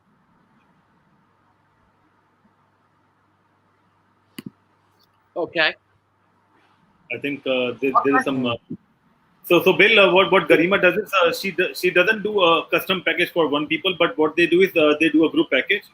So they announce that they are going to Bali and these are the activities they wanted to do, and they invite people to join us, and they have a limited seats of like 15, 20, 25 based on the logistics, and that's what they do. So they do experience packages with with people with different communities, and they go together and join those programs. So that's what happened with Garima. So she's not a travel agency where you go and said I wanted to go this place and that place, and she will arrange it for you. It's more about customized experience packages based on what they're planning, and if you are interested, you can join that out. Yeah, but no. Access, so she will share more details. Yeah. Okay. Excellent. Rakesh. Hi, Garima. I just thought, I don't know whether you've heard of this website called Travel by Drone. It's quite an interesting website. Travel by Drone. Travel by Drone. Right. It might be useful to you. I don't know, but this is one thing. And the second thing I came across was in New Zealand, which is also a place where tourism is quite important. Most of the government has now been driving domestic tourism as an alternative to international tourism because of the restrictions imposed by COVID. So I just thought that might be interesting because India has got so many interesting places. Just by 2 pennies worth. And we are seeing that.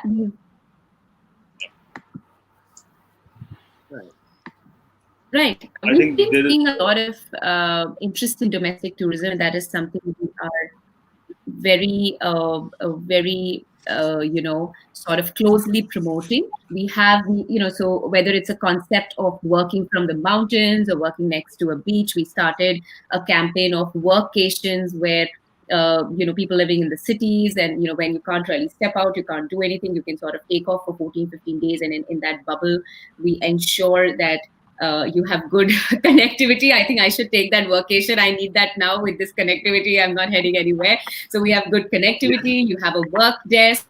You have a system in place where you can kind of unwind and, according to what you like, whether it's a yoga class or it's a hike or whatever activity you may like. So a lot of our, guests have gone for workations. A lot of people. So we've been advocating for solo trips, and we are very, very closely handling that experience for women for solo trips.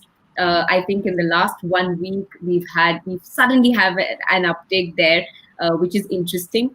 It's an interesting sort of space to be in now. I'm rather positive that travel will come back in a very, very new way.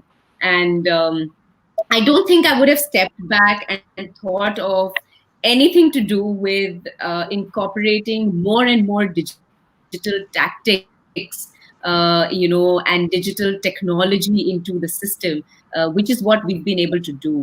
And it's truly been very, very humbling to see how important travel is for people. We always knew it, but I think the kind of eagerness that people had as soon as the lockdown was lifted to just go out, take a vacation. I think people are going to be more mindful. Sustainability and ecotourism has been at the core of our offering.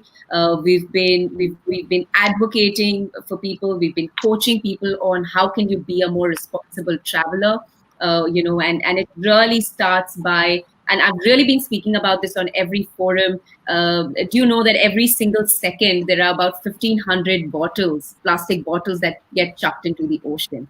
So I think for all these months that people did not travel to all those beach places and bought those mineral water bottles, we've just saved so many bottles going into the sea. So it's small little things, how can people be more mindful towards community? How can we be more mindful towards understanding that place's culture and sort of fit in there rather to change it the other way around? And a lot of these practices suddenly people are appreciating now. So I think they're going to be good times ahead. It's a reset that has happened pretty much in all our lives, and so has happened in travel as well.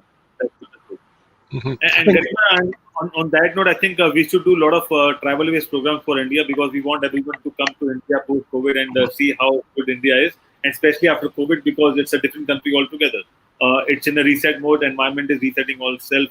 We have very less pollution as compared to what we used to have earlier, and there are amazing things going around in India. So I think we can do something to make sure that with that joining hands, we can welcome everyone and say Atithi Devo Bhava, and we can do some programs on that. I want to go to the palaces. So the thing is, Samoti Palace. I mean, come on, Ankit. I got my rooms reserved in the palaces. I like the 5-star hotels and the Michelin 3-star restaurants. So I'm all good to go, ready to go as soon as the planes let me go. I'm on the way to the palaces in India, and we'll hang out in the palaces. I think that would be pretty cool, and eat some really good Indian food. Garima, where are you from? What city are you from? I'm from this city called, small town actually called Almora in Uttarakhand. It's near Nainital, if that's a popular town that you know. But I grew up across the country. You can say that it's close to Himalayas. She's from what country are you in? She's she's from a town called Almora, which is close to Himalayas. Where's that? Himalaya, you know about Himalayas. Oh, she's up in the mountains? Yeah. Oh, dude. Wow. Well, that's pretty cool. So you're up in the mountains then, the Himalayas, eh? Bye-bye. I think the Rakiti needs to leave on that note. Thank you, sir, for joining us, and we'll see you tomorrow. Yes. Okay. I'm complete. But I grew up across the country, by the way. Both my parents were in the army, so I've been quite a nomad all throughout my life, if I may say so. Oh, have you been to the United States? We're pretty nomadic here. Oh yeah, I've been there. Oh my God! Suddenly, I feel the network is just when we're doing it, I guess. Have you been to the USA, the great United States of America? I have traveled to Boston. I have been to. I've lived there for about close to a month for a conference of sorts. Then. I loved Florida. I think in my US trip, I maximized there and just stayed the longest in Florida. Where in Florida? Needless to say, the beach. Loving which beach in Florida? I've been to all the beaches. Which beach? Well, New Smyrna. Oh, New Smyrna. Okay, right. Yeah, you're near Daytona Beach. Yeah. New Smyrna. Okay, I know where that's right. Yeah. Florida is just one big beach anyway. So I spent a lot of time there, and no one. Yeah. We're getting a little lag here between here and the Himalayas. I guess Ankit, she's way up there on the top of the Himalayas somewhere. Is that part of India? Are you Garima? Are you in India or Nepal or where? Garima. Are you in India? Are you in India No, or you can Nepal? Garima was at in Indian Silicon Valley, and she just moved to Pune, which is where persistent system is, and Nick knows about Pune. Yeah, I know So persistent systems. Yeah, in India. From Almora, which is closer to Himalayas up north, right? And it's a beautiful place. So whenever you visit Samodhi Palace, you have to go to Almora as well. Well, I'll have to go to Pune. Does she live in Pune? Yeah, she's in Pune right now. All right. Okay, that's where Persistent System has the headquarters. Yeah. People didn't know, and I know. Yeah, I happen to know the CEO of Persistent Systems. But yeah, that's pretty cool. All right, and she's a little frozen right now. Oops, there she goes. And what sort of work does she do? What work does she do? She is an entrepreneur. She's a marketer. She's a consultant, and she does a lot of traveling-based programs in India. Right. Okay. But during the COVID, everything is stuck up, so they are doing a lot of virtual travel programs. Virtual travel.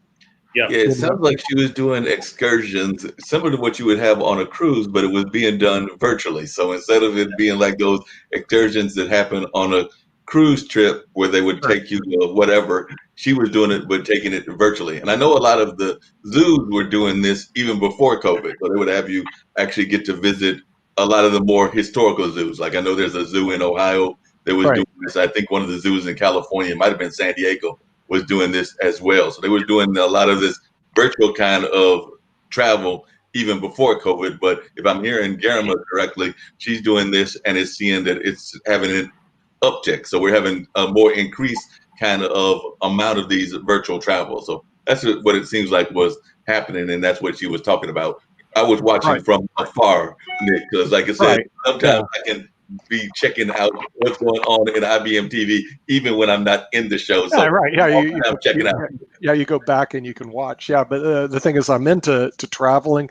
As long as it's 5-star hotels, I'll do a 4-star if that's okay. Okay, nothing less. And of course, the best restaurants, and then I'm good to go. Hopefully, you have golf and tennis and all the other things that you need in life over there. Then I'm good. But I'll look at mountains every now and then. If you got the Himalayas in your background, that could be pretty cool. I think doesn't care about golf with tennis. He wants to make sure that the trip has a cricket match. You have to understand. I don't even know how to play cricket match in there as well, because Anki wants us to play cricket, and it's going to be a very long game. So if we're having a conference, the cricket game is going to take at least half of the trip. Right? Well, we know that if we have to play cricket. But wait a minute. A lot of people plan their vacation based on the cricket matches. You plan your vacation based on the cricket matches? Mark, do you even know how to play cricket? I don't even know how to play. I have no idea whatsoever. I've been trying to learn from Ankit. He's going to give me a quick lesson in how to play the game. I know that it's got some similarities to baseball, and I wasn't all that good at that. And it's got some other similarities to some other games as well. So it's like a cross between several of our games. So I know how to play a few of these games. I used to play tennis way back when. I've got an uncle that's really good at golf, so I know a couple of these games, but cricket is a new one to me. But I'm sure that Ankit is going to teach me. And if not, I'll have a virtual experience with Garima, and she'll show me how the game is played virtually. Oh, Garima, do you know how to play cricket? Huh? Garima, I did. You cannot be an Indian and not know how to play cricket or follow cricket. And if I may add, sports tourism has given so much I'm sure you know of the Indian Premier League. There are so many towns which have come to notice because of that just that league in our country. And sports tourism has always contributed to local economies in a very, very big way. So the impact that we have had not hosting the IPL in our country this year is across industry, and especially in tourism, from the experiential companies, hotels, everybody is sort of bearing the brunt of it. Wow! But of course, I mean, they're in a safe space, and and we saw that even with like some of the sports here, where they're doing their tournaments in the bubble. So a lot of folks are watching the game virtually because they can't actually go to the game. So that's what's going on in our NBA playoffs right now, as well as some of the other playoffs that have either get ready to take place or in the process of going on right now. So we're seeing that definitely here in America as well. Garima, I did have a quick question for you, because I'm a big lover of pets and everything. And I know that sometimes we cannot take or we're encouraged not to take pets with us on our travel. And I heard as I was listening off stage and everything that you took a trip, a road trip with your dog. So in the virtual experience, do you get to bring your pets? I don't have a dog or cat, but I've had them in the past. I've got friends that got pets. So I just want to know, in the virtual experience, are the pets allowed? 100%. You must know. So some of the classes that we did, which is so cool, your pets get to travel. So some of the, whether it's a meditation experience from Rishikesh in India or Thailand, or whether it was dance or anything else, the pet is always a part of it. So I think virtual tourism takes the stress of leaving your pet behind away for sure. Garima, can you also explain about the Bollywood tourism we have in India? Oh, wow. Okay. So, Nick wants to know what is Bollywood, and Nick also wants to know what is right?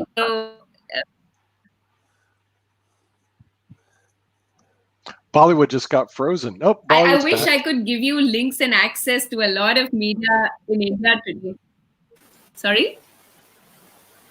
Oh, you're here. We got you, Karima.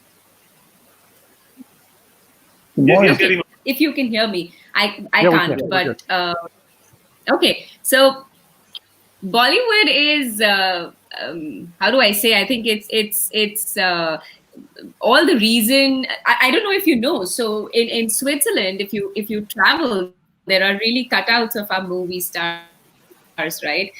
Or if you look at a couple of popular places in India, I think Bollywood has put a lot of place for Indians on the map. A particular movie that was based on a bachelor road trip to Spain has got so many companies to now suddenly start tourism in Spain and market that in a very big way. So I'm in a space of an activity-based travel, and we encourage people to follow their interest and find their interest and do that activity in the place that they travel in. And what better way to do it with a localite, and therefore we engage with locals. But there are a couple of movies which have just done that. So there was a particular movie where a group of friends go and they want to scuba dive and they want to hike and they want to skydive, and suddenly there was a spike in interest for people to do these kind of activities, which is fantastic. And of course there are people who travel only to the city of dreams, and if you travel apart from the iconic buildings that you will see, you would definitely want to go into and see where the movie stars live. I know of companies in India today which are only working towards finding spots for these actors and actresses to go and shoot and do that kind of recce and bring that into notice. They're only looking at tours and destinations which will suit an entire team, an entire movie team to kind of do filmmaking there. So multiple ways Bollywood has been a very big influence for us, and I think it'll continue to be. And as long as it's travel right, and be happy. So Nick, you want to ask your next question? Well, I would, but it looks like she froze up again. Ankit, in other words, the bandwidth. No, there she goes. She's back. She's back. Yeah, the bandwidth. Oh, I'm not going to ask her about Shadow Khan. No, I'm not going to step into that one. No. You're not going to walk into that one? You're not going to walk. No, she already knows how to play cricket. If she knows how to play cricket, she knows who Shadow Khan is. But the people in the United States don't know who he is. So that's the funny thing about that. But the Bollywood, I think, would be very interesting to go to and check out what they did, because apparently there's a lot of movies that are being made over in Bollywood. A lot of those movies don't get piped over here, Ankit. I've been seeing movies from New Zealand. We're watching one from Amsterdam right now, from the Netherlands. I've seen them coming in from Australia. They come from everywhere, but the Indian movies just don't seem to cross the double pond here yet. But somebody who did cross the double pond is Donald Malloy. Donald, welcome to the show. Hello. Hello. Good morning. Almost afternoon, yes. I guess. Yes. Can you tell us a little bit about who you are, where you're from, and what you do? Absolutely. Okay. So right now I'm in roasting California where the sun is shining and the place is burning down.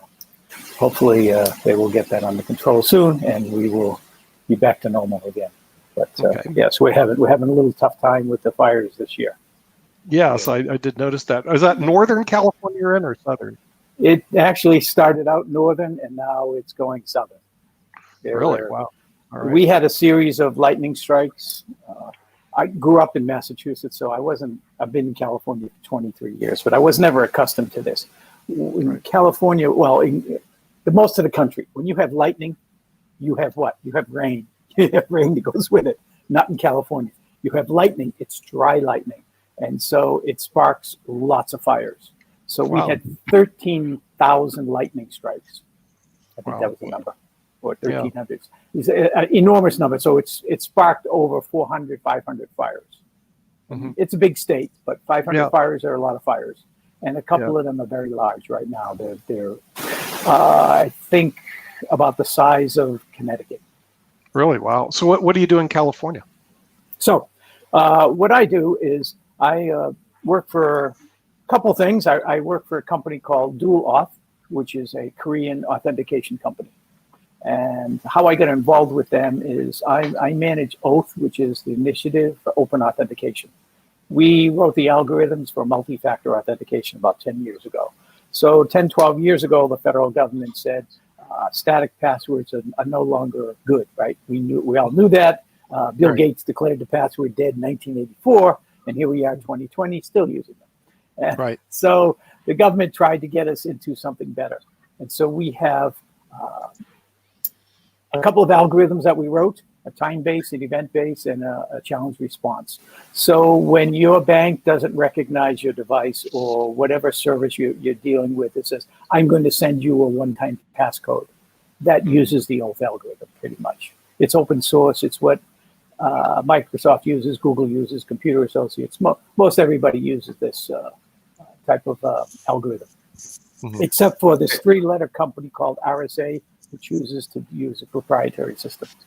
Hey, David, I love those algorithms that y'all come up with. I've actually used them for a couple of things. I've worked with a testing company here in North Carolina, and I know that we've had to use those when folks have been entering into the system for whatever reasons. And definitely, as you said, I've seen it used for banks and other things. I do have to tease y'all about something, because some of those codes that y'all send are like crazy complicated. So like I said, sometimes you have to do the copy and paste and do everything, because y'all will add like all kinds of strings of letters and numbers and symbols and everything else. And you're sitting there going like, how the heck am I supposed to remember this and put this in here? So in the sense of the being a very tight security, it works wonderfully. In the sense of it being easy to use, not as much. So just want to let you know that in terms of what y'all are doing, it is very effective, because I can tell you that even some of my readers, because I've been a team leader on that particular company, they've come back to me and they've been like, I tried this for like the umpteenth time and I can't remember what the letters and symbols and everything else are supposed to be. So they then will eventually get it together, or they'll contact customer service or something, or have another one sent. Because I do know that sometimes what happens is that you'll get one sent, it's too complicated, and you'll get another one sent and you'll figure it out. But definitely, didn't know who the man behind that magic was, but now that I've met you, I can say that I met the man behind the magic. What messes me up sometimes are those captchas. I can't read the letters, or then pick all the fire hydrants or the traffic lights and all those things. And sometimes it's something that's right at the edge of the square. Do I include that, or do I not include that? I always wonder about that. So this is what this Korean company Dual Auth wants to do is, well, that they are doing, is they're doing this authentication, but just what you had said about the complexity, they want to make it simple. So they want to increase the security, but also increase the convenience at the same time. So I always looked at three things. Remember the days of Venn diagrams, right? We used to put the intersecting circles, right? And I don't know if they still do that in beginning math, probably not. But you take three things: convenience, cost, and security. And I would tell people you can get 2 out of 3. You cannot get all 3. And if you're the government and you're really concerned about security, you give up on convenience or you give up on cost. You can't get them all. And so this is what we're trying to do. We're always trying to balance that. The right amount of security for the use case. And then, the lower the cost and the convenience. I used to work for NXP in the semiconductor realm, and I used to entertain all my associates from Germany and Austria coming around the United States. And I remember one time they were always talking about security, security, security. And I told them, I said, you need to understand America. We're all about convenience, convenience, convenience. Historically, we didn't have a chip on our credit card because we didn't worry about it. We let Visa and MasterCard and American Express worry about the security. We assumed the security was there. And that's the difference. So I'd like to take you through a couple of demos, if I can. Can I share? Yeah, you can actually do it. There's a little share screen at the bottom. Yeah, so share screen, and I'd love to see the demos. By the way, Willie and Nick, have you ever tried that experiment with the traffic lights and the bicycles? Because he's right. Sometimes there's like a little traffic light that's at the corner, and you're trying to decide, do I include that traffic light or do I not? And the same with the bicycles and the buses. So sometimes it looks like it's supposed to be there, but you're not 100% sure. So Willie or Nick, have you had that experience? Totally. Sort of. Yeah. The thing is, when it comes to like all these computers and the verifications, sometimes they flash on my cell phone real quick, and I'm supposed to remember a 9-digit code in 2 seconds and then put it back in, or I got to move my computer around to get to it to put the code in. I do believe the 2-step verification actually does help, security. And I did have my identity stolen once, and it's not a fun thing to do. It took me 3 years to clear it up. I mean, it's a real big problem. And I have a real problem also that I go, well, I have all these credit cards. All somebody has to do is steal my credit card, and they can run around, buy stuff, and all of a sudden I get charged for it. So security to me is a pretty important, obviously a very important thing. And it looks like he can share his screen because I see his screen right here. I'm going to add it. There we go. Awesome. Wonderful. I told you. Coming up. Yeah, you're in control of the boards, perfect. Donald, so we're going to bring you up in control. There you are. I'll fade in the background. I know how to do that. Okay, so which means you're if I can move forward, if this, if I'm in control, I wonder if I lost my control. That's interesting. Yeah, that is interesting. Maybe, there we go. Okay. Yeah. So, yeah. All of a sudden, my keyboard wasn't working anymore. So we're just going to talk a little bit about the company and the. We'll give you an overview and a few demos, and the demos speak 1,000 words. Like I say, we try to improve the security convenience. So really, what the company wants to do is we verify the server first. Most of the time, we authenticate the user to the server, but we don't always know who we're talking to. And that's the key. So this company has a number of different products, groupings, you could say. So they started out with mutual authentication for online in December, and then we moved it into digital access management and then physical access management. So now you can have your physical access getting into the building as well as your logical access getting on your computer. And as you can see across the bottom, there's a number of different product names: Auto OTP, Auto Password ID Manager, and they actually even have this other product called an ID Terminal, where you can turn any cell phone into a merchant terminal via Bluetooth. So that's really convenient as well. So this is the Auto OTP. Okay, OTP, for those uninitiated, one-time password, right? Most everybody would know that today, hopefully. All right, Business Language Services Associates. Here's a little banking demo. So I'm going to log on with my username and my password, and then I log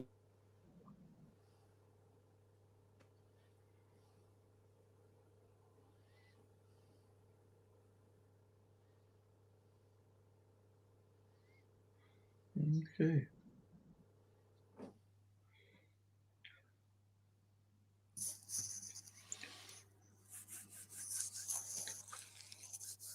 Oh, Donald just disappeared. Hopefully he'll come back. There you go.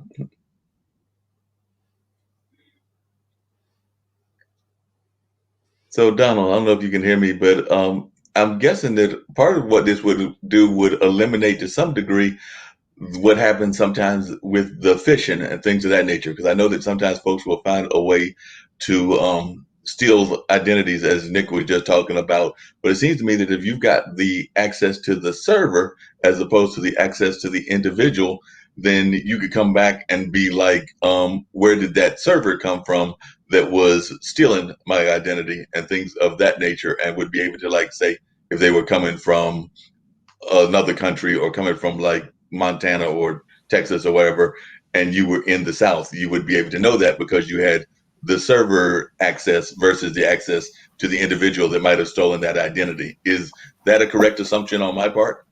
That's correct. Sure. That's absolutely partially correct. Yeah. And that's the key is we want to authenticate from the server first. So the phishing, the farming, the man-in-the-middle attacks, all those things are something that we're dealing with on a regular basis. Now, I don't know why I had a little problem why my browser disappeared, but let's see if we can make this one work. So now we're back to this is mutual authentication for online services. Again, we put in the username,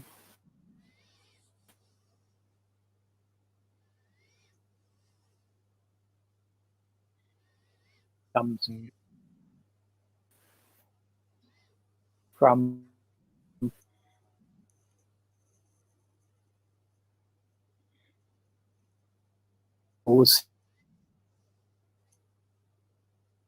top of the phone. Do you see that authentic? It is. So I again here. Am I still here? Yep, still there.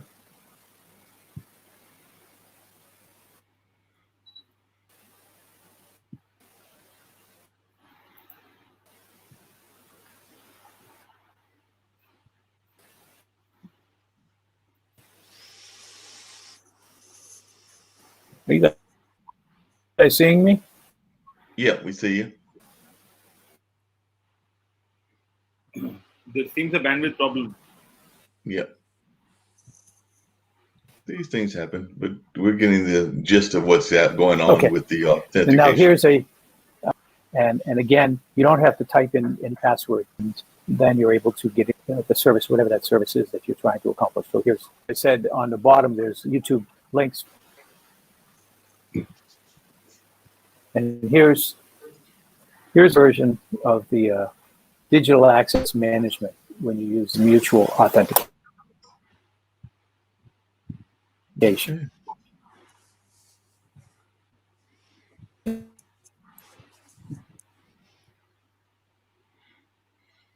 Donald, can you hear us? As well. Yeah. So this one works. Pulling up the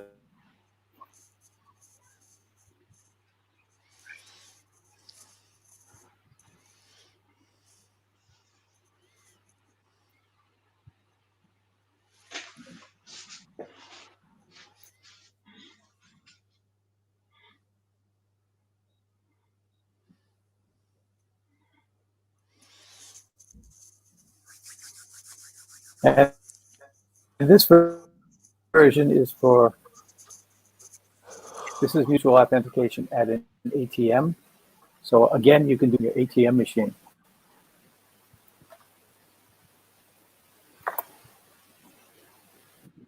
So you authenticate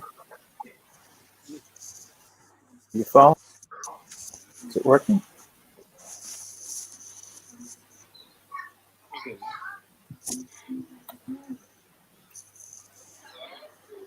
It's kind of sluggish here. Yeah.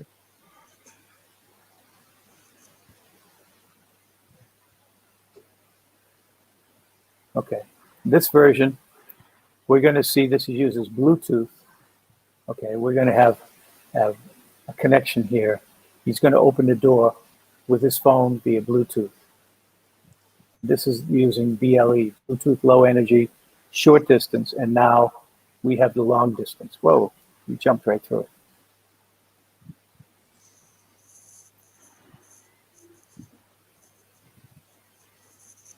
So, Donald, I remember one of the concerns used to be with the ATMs that folks would sometimes steal the identity of whatever you had going on as you were going to the ATM. So it sounds to me like what you're doing is even also eliminating that, because if you're having that one-time authentication and it's using your own phone, then even if they were to grab any information, it would be next to impossible, or if they grabbed it, it would be illegitimate by the time they got to it. So it seems to me that that is eliminating another problem that historically had happened, because I do know that in particularly the big cities like New York and Miami and Chicago, folks would just kind of like camp out and try to detect what numbers you were punching in order to steal those numbers. But it sounds to me like y'all are trying to eliminate that problem as well.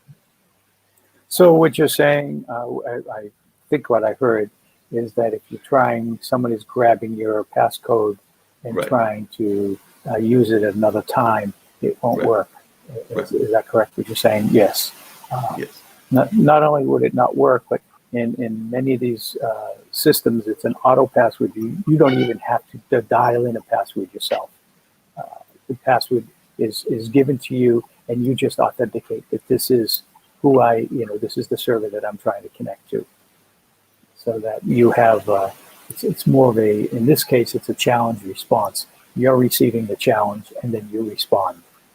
So it's more secure even than if you put your password out there. And what I tried to show with the auto password ID card is using Bluetooth Low Energy on your phone. You can use it at the proximity, so you can come up and unlock your door through the phone this way with a non-touch 2-3 centimeters, or you can use it in a long distance Bluetooth at about 15-20 meters, and so that you can unlock the door from a long distance. This is good for like time and attendance type systems where you're walking around and you want to get inside or just want to check on things, and then you can use that same technology to, once you get inside, to talk to the terminal and authenticate yourself up to each terminal. And so the company, I'll try not to share anymore because I think something was happening with my screen when I was doing that. Maybe I should try it one more time. But well, you can try one more time. But authentication is different from Google and Microsoft authentication. I'm sorry, Ankit, I couldn't hear that. How these authentications are different from Google Authenticator and Microsoft Authenticator, because they also have their Authenticator app. We just have to link it with third-party apps, and we do it. I mean, that's what I used for a lot of my applications. I'm not sure I heard that whole thing. Something about how do I authenticate with third party? No, he was asking the difference between what you're doing and Google Authentication and some of the other authentication companies that are already out there. So he was asking what differentiates. So how does it differentiate from some of the other things such as a Google Authenticator? It's a good question. Google Authenticator uses the oath algorithm, of course. That is just a true standard OTP. So that's just a one-time password where you can log in and you get the code. So this does that, but it does it in a way that is easier, and it's even more convenient because you don't have to reach out. The server comes to you. So it has very similarities to the Google Authenticator, but it goes a one step further in the convenience factor, and so you can do more with it. And we've got Lynn, who's our sponsor, with us as well, and he's a businessman. So I'm sure Lynn's got some questions about the whole authentication process before we get to the dollar store, because definitely Lynn is a long-time entrepreneur and a long-time business person. So Lynn, I'm sure you got some questions about the authentication process that Donald is talking about. Well, I have to say that, and I apologize, and I also apologize for the noise. My neighbor is having tree work done. So the good news is I'm not out there. They probably throw me in the machine and chop me up too. But anyway, I got here late, and so I didn't hear all of Donald's presentation. And then what I was watching, unfortunately, I think probably there was bandwidth issues with the presentation. So if what I got out of it is that this is a sort of a super way to avoid hackers getting your passwords, I think that should be, and even better than what Microsoft or Google has. I think it should be really a great something people should have. Always concerned about going to an ATM or even using a debit card at a gas station, about people stealing. I wouldn't use a debit card, excuse me, debit card at a gas station. Just wouldn't do that. But even at an ATM, that they just have ways of getting a hold of them. So if this is a way to protect that information and be able to use the systems that they have at the same time, I think it would be great. Yeah, definitely agree with you on that. It seems like it would be a great and amazing idea and something that is needed, because I know that I've had experiences like you have and a number of other folks have. I know Nick mentioned it. My mom has had it as well, where those identities have been stolen. So definitely anything we can do to eliminate those or have that happen, not happen, that would be a great thing. So Ankit, you had a question? But we have, I just wanted to add to Lynn, in India we have e-ATMs and we have cashless withdrawal on ATMs. We just have to pin our mobile number and they will share one-time password, and we just have to enter the password and you can withdraw cash without using any debit card. So that's the facility we have in India. I'm not sure whether it's there in US, but Donald, what do you say about the identity stolen on debit cards? Sorry, I can't hear the question. It broke up pretty much. I think he was. Go ahead, Lynn. I think what Ankit was saying, that they have a system in India, but that we may or may not have here. But what he was asking is, how do you get around the problem of the passwords with debit cards? Okay. What about the debit card? Well, I mean, with the debit card, if I go to a gas station and use my debit card, or if I go to Sam's Club, BJ's, Costco, and I use my debit card, I've got to stand there and put my password in. I just showed you all what it was, by the way. I don't know whether you picked up. But anyway, Willie's watching, so I think he picked up what my password was. So here's the question. The question Ankit was asking was, how do you get around the issue of people who have debit cards who have to put their PIN number in?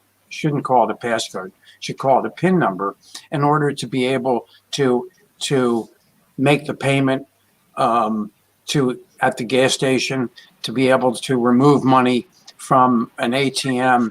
I mean, does your what you were showing us, does that eliminate the need to put in the our ID, our 4-digit PIN? Well, this isn't right here isn't designed for a payment through a Visa, MasterCard type of situation on a debit card.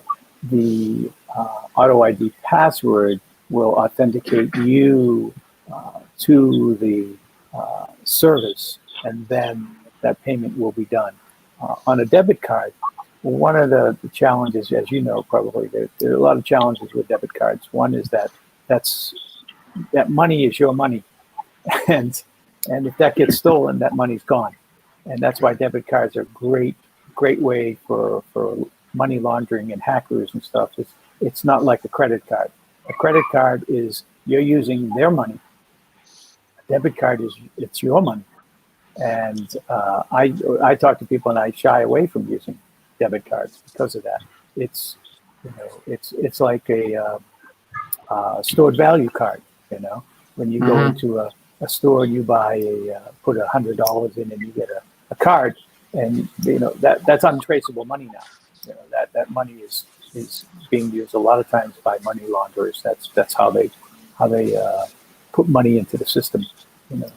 By doing something like that with cards. So debit cards are to me, they're always a little sketchy. Got it. And I think I generally follow credit cards in respect to debit cards, because debit card means you are giving away your identity, and then that's your money which is in the bank account. But credit card means you are not liable for that money, and if you can claim it out, the bank will take care of the thing. So I generally use a lot of credit cards in respect to debit cards. Yeah. I probably use it too much, and I agree with Donald. It's giving people a picture into my account. I have to get off at 12:30, so can we quickly talk about the dollar store, and then I can play the video and you can discuss about that as well. Play the video. I need to add some stuff to it, so I have to find out the shirt that I was wearing so that I so that I can wear the same shirt and the video would probably be great, especially since Lynn seems to have a cold or fighting something else along those lines. I heard him over there sneezing and struggling, so that video would probably be great. Just a real quick comment to Donald. I think a lot of people, unfortunately, they give codes that are too common, and I know that they tell us not to do that, but it's usually like the birthday of somebody in your family or somebody, or the anniversary, or social security numbers, or things that are easy to hack, because if you know the person, you can figure that out. So I think that that's where we need to have folks try to stay away from things that are too easy to remember or easy to figure out. I think we can take the discussion forward. Let me first play a dollar store commercial. Hi, my name is Lynn Shepard. Our family owns an online dollar store, family.dollarstore.com.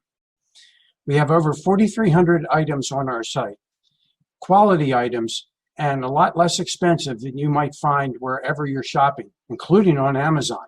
We deliver for free if you spend $25 or more. And we also have a gift token program. Now, gift tokens are just like gift cards that you would get to shop at CVS, Target, Macy's, or a lot of other stores. And when you sign up to become a customer, you immediately get $5 worth of gift tokens to be able to use before you even make your very first purchase. So we encourage you to sign up to become a customer. We are here because we are supporting a not-for-profit, Money Masters PBS. Money Masters PBS owns IBMTV. Now, the mission of Money Masters PBS is to narrow the gap between poverty and financial sustainability.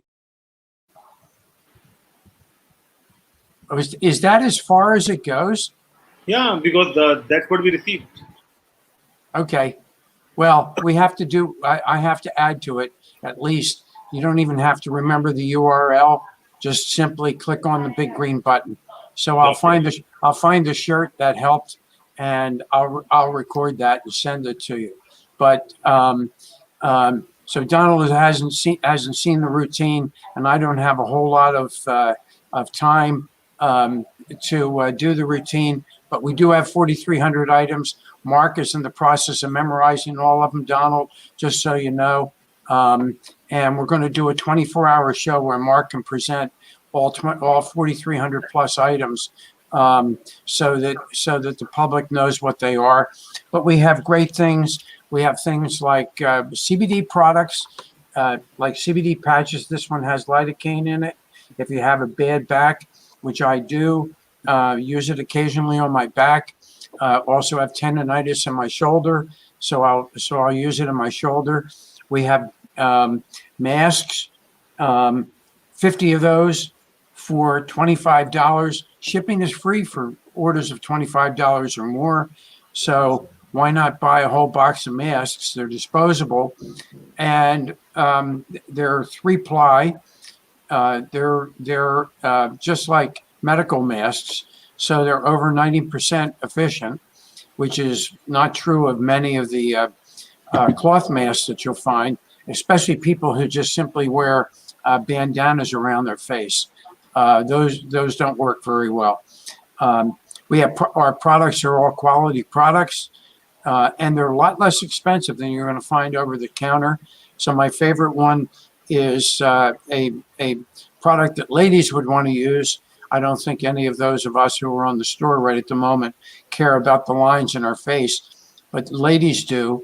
And we have a product for $4.99 that Amazon sells for $67, and they additionally charge shipping. So it's really a whole lot.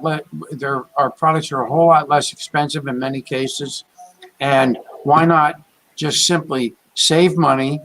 And when you're doing it, you're also paying forward and contributing, and that's point number 5 to Money Masters PBS.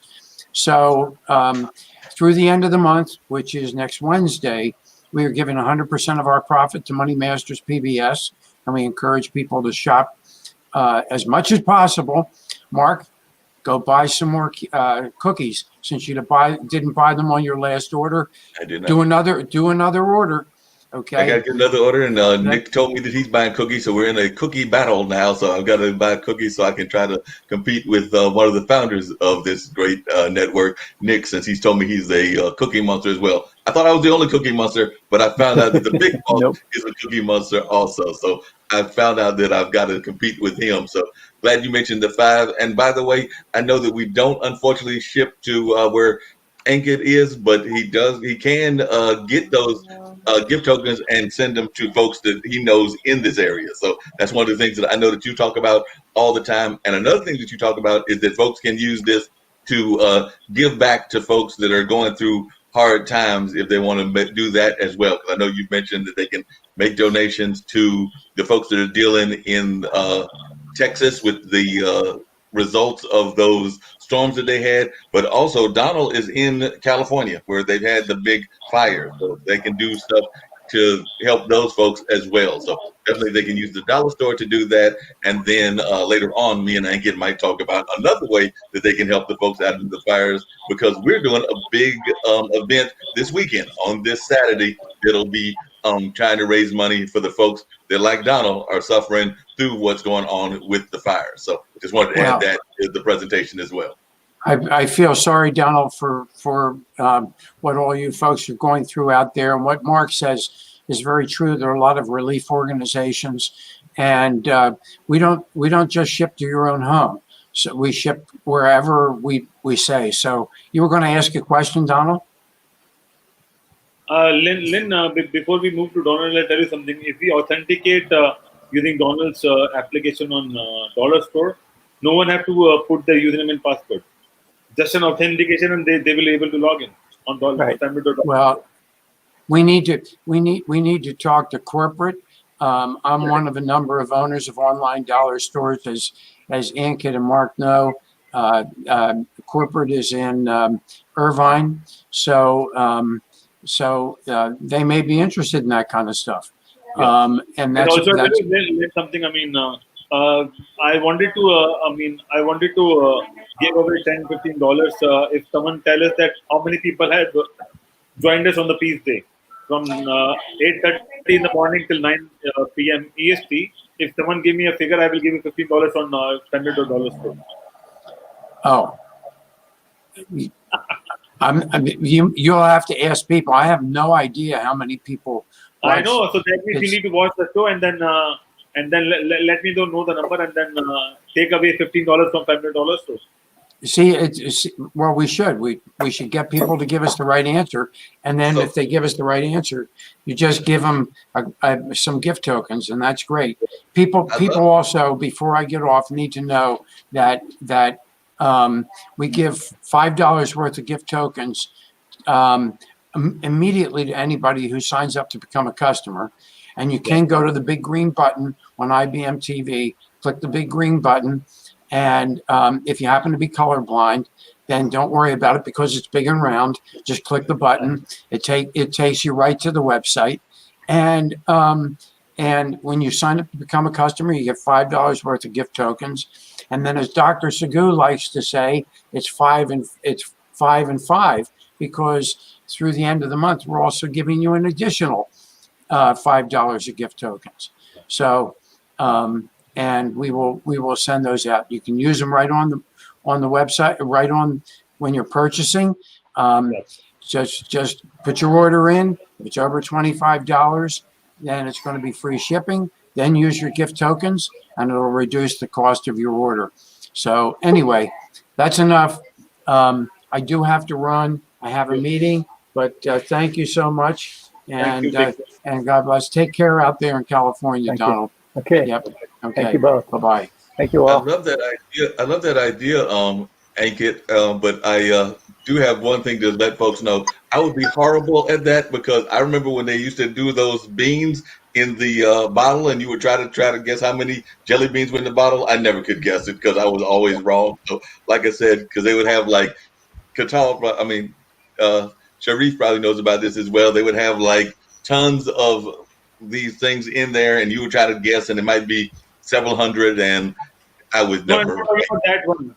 I'm talking about people who joined us on IBM TV to do a talk show on Peace Day. So if you give me that number, that's perfectly fine. Oh yeah, that I can figure out. I can do the math on that and figure that out. So yeah, they can do that, and they can come up with that and come up with that number. I'm going to sign up as well. And we would like to welcome Sharif from Malaysia. Good evening, Sharif. I think it's late night in Malaysia. Yeah. Yes, 12:30 a.m. It's what time in? 12:30 a.m. Okay, so it's after midnight. It's 30 minutes after midnight. Yes. And I don't know what happened to Donald. I mean, he was there and somehow... he said that he had to sign off. I don't know if you heard him, but he said he had to sign off as well. So Donald, he said that just then. So I did hear him say that. Mm-hmm. Okay, wonderful. So Sharif, what's the news from Malaysia? How come you wake up right now? No, basically I have to because my wife, we are basically doing research and different kind of consulting. So we have to do a lot of paperwork and research work and this kind of things we have to finish. So it's actually our regular life. So like example, we have to go midnight every day. We have to go midnight for sleepings, and early in the morning we have to wake up even. Anyway, it's a part of life. And it's definitely part of life at IBM TV because every time I come on at 12:30 or 1 o'clock, and that's in my time, I'm seeing that Ankit is still on. So I don't think that Ankit actually goes to sleep. He's a very hardworking. Why I'm up at like 1 or 2 o'clock in the morning. So we're sitting there both like trying to figure out why we're up in the wee hours of the morning. But we're trying to keep this thing running as well as our various other projects and, of course, family life and things of that nature. So definitely that's very true that we are entrepreneurs, all of us, and definitely engaged in that entrepreneur lifestyle, which is definitely something that keeps you up no matter where you are on the success ladder. Yes, no, Ankit, definitely example after let's say 5 years or 10 years when we meet, I can promote this picture. I'm sure that we can say I have my friend, now he's a billionaire. Okay, so but my job, yes, my job is the intellectual activities. Okay, but Sharif, you won't believe. I mean, I don't want to be a billionaire. No, you don't want to be billionaire, but you are working for that. So when you work and work, definitely you are ultimately. What do you think? Yes, wait a minute, Sharif, I got a question. You don't want to be a billionaire? Do you want to be a millionaire, or you don't want to be any of those? You don't want to be any of those with no, I just love to survive. I just love to survive. That's it. That's it. Yes. Now how Ankit actually moving and how Ankit actually supporting for business and growing the business. My thing is too much of intellectual thing, so I already decide that I do not want to be billionaires, and I already decide that I have to contribute for millions of people. So my strategy completely different, but Ankit definitely my friend. I'm Mark sure will that tell you something. Mark will tell you something. Sharif work and make people billionaire because that's what he do. He works for them and then make millionaires to billionaires. No, it's a very common. It's a very common story for every of the professional people. It's very common of the every professional people. But what about Mr. Mark? I think Mr. Mark, like example, I have to know more about you. Yes, you are a I'm very looking good for what do speaker. you want to know? Yes, yes, yes, yes. So I think there should be a 15-minute one-on-one talk show between Mark and Sharif, and we'll get to know what's happening now. And I will listen backstage. You can No, listen backstage. definitely no. All right, we can do that. He's backstage and everything, so we can have a one-on-one. By the way, and I don't mind sharing everything in that sense. But Sharif, before you came on, we were having Donald on, and Donald was talking about this whole concept of authentication because he's with a company in California that's doing multi-dimensional or multi-part authentication so that you don't have your identity stolen and things of that nature. So where you are in the world, are you seeing a lot of those things happening where folks are using either Google authentication or other things in order to stop folks from getting their identity? So is that something that's going on a lot where you are? Yes, definitely, definitely. You are talking about, like example, educational material and this kind of things, or you are talking about like different kind of aspects, like it present pandemic situation.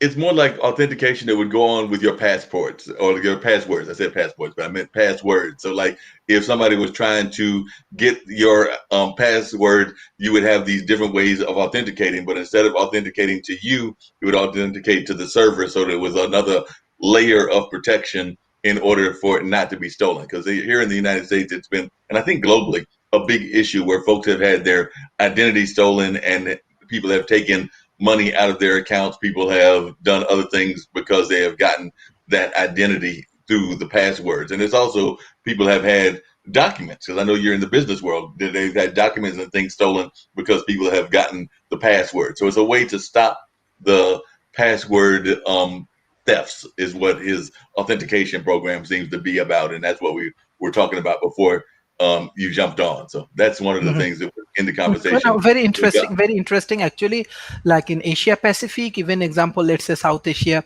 where I have some good connections. So, example, there are many things you can do, like this kind of what you are talking about, passwords and securities and money transferings and this kind of things. I think it's actually right now is a very good market. Hello. Hey guys. Hey, so I just mentioned your name earlier. Accidentally, I said your name for Sharif. So he brought you in today. So that is a great thing. But we were talking about because earlier we had Donald on. He was a gentleman with an authentication company, and they have put in another layer of protection. So you would authenticate through the server and not necessarily through yourself. So he was talking about this algorithm that he has and how that algorithm would help people with their security. So I know that you're in that field as well. And by the way, I've got to talk to you because I was talking to a good friend of mine, Eddie Harris, and his sister, Marjorie Harris, is working with a minority-based credit card company. So I mentioned your name, Ketul, because I met you through IBM.TV, and I need to connect the two of y'all because she is creating a minority-based credit card. So I forgot the name of it. Eddie told me, but I forgot the name of it. But I need to connect y'all two together, and I'm also trying to bring Marjorie onto this platform. Definitely. Yeah, feel free to connect us, and then we can talk. And about the security point of view, I think there are a lot of recent discussion happening in credit card industry about like 3D secure and two-way authentication and like how to prevent now. So especially like all the credit cards now, they are like pretty much have like your facial recognition, and once you load on your Apple account or any other account, like any other wallet. Like basically every time when you make a payment, they basically ask you the facial recognition or like a confirm. And because of the mass thing, it's like a kind of hard. So like industries are talking about like how to prevent that part, like what to do in order to have a seamless business processing. And that is what like a talk is going on now, especially. And there are a lot of chargeback protection also there. So there is a guideline, like you can do like up to 60 days you can dispute 90 the days. charge. Right. In Yeah, 90 days. yeah. So recently I heard that like some countries allow for up to 2 years. Oh Wow. wow. Yeah, so there is like a different guideline for different country. So far in the US is like 60 to 90 days, but there is a law that within 60 days you have to dispute the charge. Otherwise, you know, you have to go through like certain other measurements and see like how that. But normally 60 to 90 days, that's a period that you can uh, apply for the chargeback or dispute the charge for any purchases. So that guideline is also revisiting now because a lot of people are buying a lot of e-com stuff online or a lot of stuff that. And then especially because of the COVID, the shipments are, other than Amazon, like all the other shipments are pretty much delayed. So Right. that the time period is like basically they are revisiting now. They're like, how long will that take to reach to the customer, and then the customer use that product or not, and then they have to return. So the guideline is also Amazon is pretty fast, but other than that is all taking like 2 weeks, 3 weeks, uh, shipping time. So that is also other part that we are discussing. Hey, Ketul, one of the things I was mentioning this to Donald earlier when he was on, the gentleman from California, but it Uh-huh. seems to me that one of the things that happens too often is that folks, when they try to come up with passcodes for for their credit cards or whatever they're using, their debit cards or whatever, they have a tendency to use very familiar things to them because that's easy things to remember, whether that's an anniversary, whether that's a birthday, whether that's a child's birthday, whether that's whatever. But it seems to me that that's also very dangerous because while you may know it, also it's very easy for folks to figure out if they know you. So when you Mhm. try to encourage people not to use things that are familiar, because I know a lot of times folks want to go with the easy, the convenient, and things of that nature. So I'm just wondering, when you talk to folks that are in the credit card, debit card line, do you try to get them to stay away from doing things that might be very basic, whether that's birthdays, anniversaries, social security cards, or a number of other things that a lot of people use that are very easy to figure out if you know those people? Yep. So first of all, like all this pin comes in the debit, because the debit pin is they used to be a popular payment method in the past, and where like if you use the debit card, then you had to enter like certain like 4 digits, 5 digit like pin. Right. And that's, I'm like strictly against using debit card on any any platform, any wherever payments is concerned. Like I don't use debit card at all, and I encourage people not to use. Especially on the credit card, you don't need to enter the pin, because there used to be a signature in the past that like the after the credit transaction, a lot of customers are saving the customer signature because of the Right. chargeback happens and all. But normally, like I knew that in the past, like, and I had a discussion on various portal, like what's how do you save that signature? Because first of all, you need a database, right? Extended database to save signature for that many customers. Imagine like you have a million transactions, or like over a million transactions, and you have to save million signatures. And first of all, a customer like me, I don't really sign my own signature. I just like just zigzag on the paper, because Yeah. for me, there's no point to sign your signature on each and every pin pad on location. And then the company or the merchant is paying a lot of money or like all these like a gateway providers or merchant service providers of the credit card, they save those signatures. So they save my zigzag on their database and they pay money to save that. So I had a lot of discussions in the past that, signature is completely should go away because it how can you justify it? Because even though I did my zigzag right on the paper, and if I dispute the charge, you cannot like verify that, oh, this is my signature, I did it. Because I can easily say that, like, oh, it's not my signature. You can verify with any other bank signature. And so initially last year, Visa and MasterCard, I think they came up with that, like the signature is basically going away. So technically, still there are merchants outside using that, the signature, but it's basically it's a useless and it's gonna go away sooner.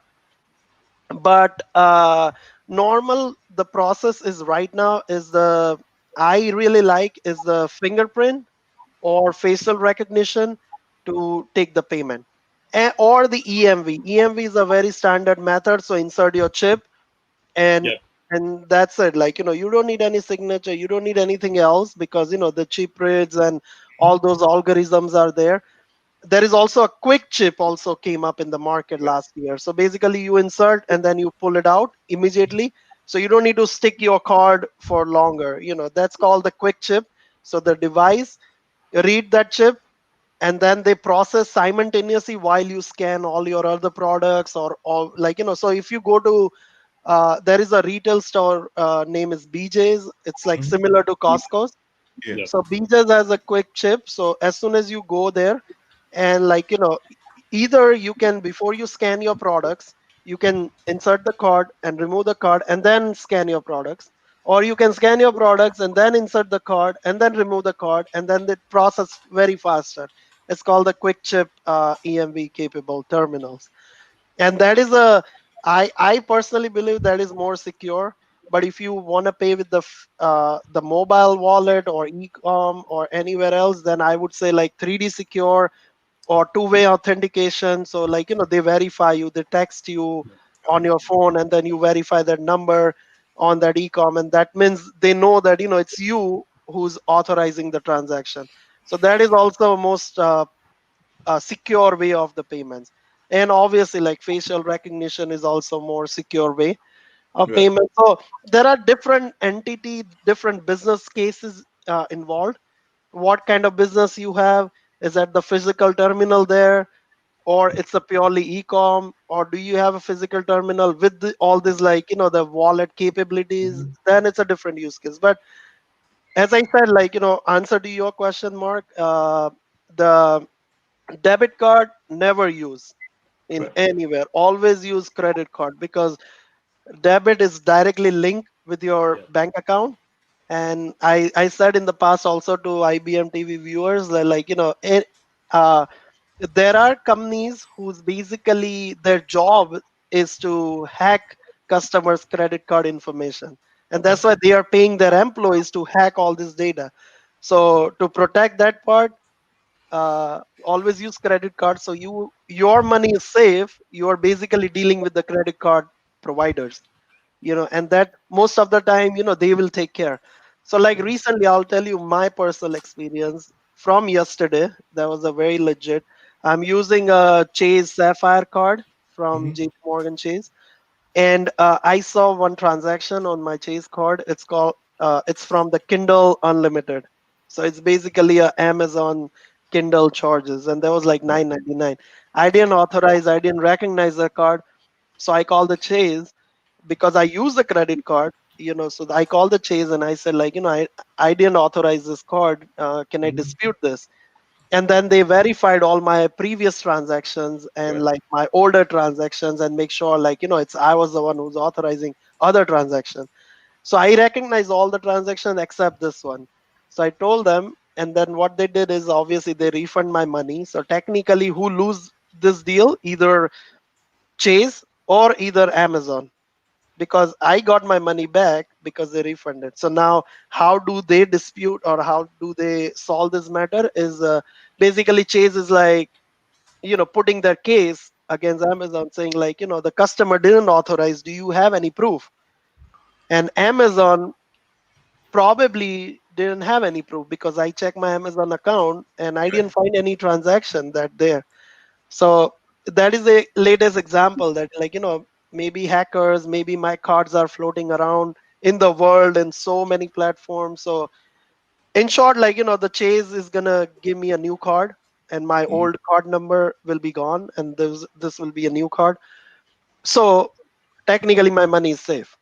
Just imagine if you use your bank card, debit card, and if somebody hacked, instead of $9.99, probably like $20,000, $30,000 gone. I'm sure like bank has restrictions, so it's not. But I'm just saying, like, probably like $2,000 transaction, and probably your $2,000 money is gone immediately. And now from the bank, once it's gone, bank cannot put that case against. Probably bank will say, like, oh, somebody authorized from your bank account, and you can't get your money back. Bank will raise their hand and you're gone, Yeah, your money. So, Ketul, I think Enkin had a question for you as well. But one yeah. of the things I was curious about was I've seen people use Cash App, and Cash App has some ridiculous amount of money that you can use that they allow to be authorized. I want to say it was something in the neighborhood of like 25,000 or something like that. But I knew it was a large amount of money. I'm sitting there going like, I was actually surprised at the amount of money, and because it seemed to me that opens up the door for what we're talking about, which is that kind of hacking, that they would allow that kind of money to be floating through using Cash App. So I was just wondering your thoughts on that. Yeah, Cash App is obviously like, you're not going to put $20,000 on Cash App. Basically, like, you link your bank account to the Cash App, which they allow. So their limit is whatever it is. It doesn't matter, like 25, 30,000. But there are restrictions on the bank side. Like, for example, if you have a Bank of America, then they're not going to allow you more than $2,000 per day. Right. So they have a strict limit there, unless you have a special agreement with Bank of America and saying like, oh, I'm doing this day-to-day basis and please allow something like that. Chase has their own limit. All the banks has their own limit because they want to protect the fraud. So Cash App and all their businesses, like, as much money you can transfer, they get some shares out of it. So obviously they don't want to put any limit there. There's like, oh, allow whatever, it's up to you. And because they get the more percentage cut from that, transaction. But there are a lot of restrictions on the bank. So I believe, like, the case is like against like bank to bank, like, how they want to allow, because my bank doesn't allow more than $2,000 because I put the limit, because I know that I don't do that more than $2,000, $3,000 transferring to someone, unless and if I want to, let's say if I want to transfer you 2,000, I can do that, like, today 2,000 and tomorrow 1,000. I don't need to do like on the same day, Right. unless there is a requirement there very hard. So it depends, like, what cases you are. If you are a business holder, then it's a different story. But then your account is set as a business holder, and then you can transfer big portion of the money. Gotcha. Ankit, Ankit, you had some question, right? Yeah, so Ketul, I mean, earlier we had Donald joining us, and he was talking about cybersecurity and how he can authenticate a lot of transactions and a lot of credentials. So they have created their own authentication tool with different algorithm comparing to Google and Microsoft. And they said that they can manage a lot of cards and a lot of things as a dashboard. And once you get authenticated, you'll get a OTP on a mobile phone or stuff like that, and then you can enter to that particular arena. And that can also save your debit cards, credit cards, logins for different patterns, stuff like that. So that's what he wanted to, and I want you to be a part of that conversation because we can have discussion about payments and how payment can be in a much secure environment. That's for the first. And secondly, when you talk about facial recognition, I would just like to play one video, and then we'll discuss about facial recognition, because there are a lot of mannequins and other stuff available. So I'm not sure how, I mean, maybe people can do a jailbreak or something like that, but here's the video. For me, peace means this. And this is what we need right now in this world. Love each other and don't hate anyone. Thank you. Wow, you're putting if my I use video. something like that, if I use something like that to make facial recognition happen, will it happen? Or I mean, what do you think about that? So, meaning like facial recognition is like, your physical device is connecting to the physical, expression. So technically, if you play a video, right, mine, then obviously most of the secure devices won't recognize my face, because it's a vision there, which creating is not my facial expression.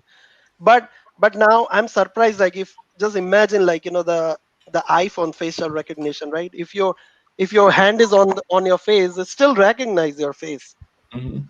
right? So you don't need to be like look at the screen like this. If you're doing Yeah. something like this, that, they still recognize, unless it's like completely 90% blocking your face. So they have like No, very but what happens is that iPhone, if I'm running or if I'm doing something else, iPhone doesn't open up. it depends, right? What you're doing. Like, for example, so With an iPhone, when I'm making some other faces, it doesn't open up. They need a flat face. it's that is what I'm saying. Let's say like your 100% facial recognition, right? So if you match up to like 60 or 70, iPhone still recognize your face and then Yeah. open up. Like, imagine like at night, it still recognize your face. When you are Yeah. doing this, right, and open your stuff, it still recognize your face, because it's more than 60% that you are showing to them, so they can able so it based on that algorithm, like, that how much validation they have on their face, they do. Sometimes, like, you are not looking at the screen, they won't recognize, because it's only like 10-20% of your face is like visible to that system. So it depends, as I said, like, try with different, like, hand movement and stuff with your face. Sometimes it recognize, sometimes it won't. So it depends on what percentage is, and that algorithm is also fairly enough. But then, like, when you have a mask, it won't recognize at all, and that's where like the disconnect happened now, especially because in the payment industry or in the merchant, everybody invested in the devices last year for to have this like facial recognitions, or like a Apple Pay and Google Pay and stuff like that. But then this year, because of the mask, you can't really use Apple Pay, because Apple Pay, you have to, scan your face, and you can't really do that. So that basically Apple Pay is like useless unless like you remove the mask and scan it. But it's a hard thing. Even like most of the people are now worried about, because they cannot unlock their phone with the face because of the mask and a lot of other things. So it's like, the industry is changing now to basically have a solution available with the mask, kind of like, how do we come around with this, like, the new technology. Yeah, this technology is changing a lot of things, because I know that, like you said, it's making things change in the banking industry and the way that we deal with our finances because of, like you said, the mask identity, but it's also having new things that we're going to have to do on a regular basis. Like, I know that if we ever get back to going to jobs regularly, we'll have to take those various health tests in order to even get into the work. So it's definitely changing a lot of the ways that we are being treated in society. Because, like I said, I know that there are a number of those temperature checks that we'll have to take if we get back to the work environment. So definitely Yep, it's changed a lot. that is definitely, yeah. It's like, if you're following NFL season this year, right? So all the players have to test one day before the game and one day after the game, Yeah. not on the day of the game, but Yeah. and then only you allowed if you are like clean. Otherwise, they're not gonna let you play. So it's a new measure, new process, new way of looking at uh, the world now. So I agree, as long as like I don't have to go through too much on the payment side, I'm okay, because that's where the economy works, right? The people pay for food, goods, and services. That's where, like, the economy goes up. Otherwise, if customers having trouble with the payments, then I don't know how do you resolve that part. So Yeah. that is what the changing now. Yeah, like you said, so much is changing. I know just here in North Carolina, I was reading today that, well, actually yesterday, one of our high schools had a case of COVID. So they're now going to turn that into a food distribution site, at least temporarily, and while they deal with what's going on with that COVID case. And then there's another case in Chapel Hill, a town near me, where a movie theater or a couple of movie theaters are closing their screens because of something that happened, and those might become medical distribution centers. So a lot of things are being changed into medical or related COVID things based on what is happening in their initial field. So like I said, in one case it was education, in another case it was movies, but definitely I'm seeing that just in following the news of things going on. Yep, definitely. How's the payment market in India, Ankit? Like, Payment is market, there I mean, any? it's a booming market. It's a booming market, and everyone is converted into online payments, and it's a cashless transaction. And in fact, government and all the companies are encouraging to do cashless transaction, and they will offer you some cashback and all those stuff. And people are trying to do that. And you know that, I mean, India was very much a cashless market. Everyone was carrying a lot of cash in the pocket, but after demonetization, things have been changed, and now it's totally cashless. I mean, in fact, I don't remember if I'm carrying a lot of cash nowadays. It's like the way we used to live in US. So the Yep. market is going good. I mean, everyone. And Sharif, what about you? Is it the same thing in, I think you're in Malaysia, is it the same thing there? Because you're doing a lot of economics and you're teaching a lot of students as well. So are they actually traveling around with the money, or are they doing it No, cashless? How are things going? no. Malaysia and Singapore. Singapore is actually banking hub. Malaysia also has different kind of banking and different kind of projects. And yes, now everything is almost cashless. Everything is Malaysia is almost cashless. So this is very good transformation. Really very good transformation. Even I think even in Bangladesh I saw mobile money transferring. So this is also very famous. I think Bikash also growing very fast in Bangladesh and Malaysia. Even some of the very interesting projects, and actually it's very successful as a yeah. Because Ketul, it's interesting, and I'm curious as if this is happening in other parts of the world as well. But I know that here, we have the issue, and I know it's a worldwide issue of folks that are homeless, and a number of those folks would try to get money by cash, but now folks are not carrying cash. So I've heard that a lot of these folks are actually traveling with like swipe cards and other things so that you can actually transfer money to them. So I was wondering if you could speak to that, Ketul, and if you're seeing that as well, Sharif, because I'm seeing that even here in Durham, where I'm at, a number of homeless folks are trying to find new ways to get the money that they want because they're not in the work environment. And before they might beg for the cash, but nobody Yep. has cash. No, actually, that's why I think the last session I mentioned, right? No, I personally never seen that, but on TV I saw like that they carry the wireless device that you can pay through that, like just Yeah. tap your phone that accept like a contactless, or tap your card, or like pay through your phone, like scan or whatever. So they are carrying in some part of the world because of the most of the people don't carry cash, and that's where their business, technically indirectly their business is also affecting, because a lot of people are not carrying cash. So like most of the time, like when you see homeless guy on the signal, right, they definitely carry their phone. And now this Yeah. like now this a wallet solution is so easy and so cheaper. As I said, like if they make like $100 a day, right, just standing there for like 8 hours, right, then probably they can afford to pay $15 to $20 to this all these like payment providers, where they give you the free device, all you have to carry Yeah. with you, which works Yeah. on which works on the 4G LTE network, right? And they charge $10 more. So let's say like $20 a month, and $10 a month for the internet service is $30 a month, and you have your device with you. And imagine how much money you can collect through your bank account, Obviously. like $80, $100 a day, which is like $3,000 to $4,000 a month easily. Every day just standing there and taking this. So 4,000, and then all you have to pay is like what, $30 a month. So it's still you are in a lot of profit. So they are also smart. They know, they understand this methodology, right? That how many times the customer come and say like, oh, I don't carry cash, sorry for that. And then they have to lose. So now they're like, oh, don't worry, I have this device, you can pay, and that's it. Like it's a good business, and as well as In for fact, the I'll tell you payment something. integration. In fact, Ketul, you know that in India, change market is a very big market before cashless. A lot of people are just doing the change business. So if you give $100, they will give you quarters of $100.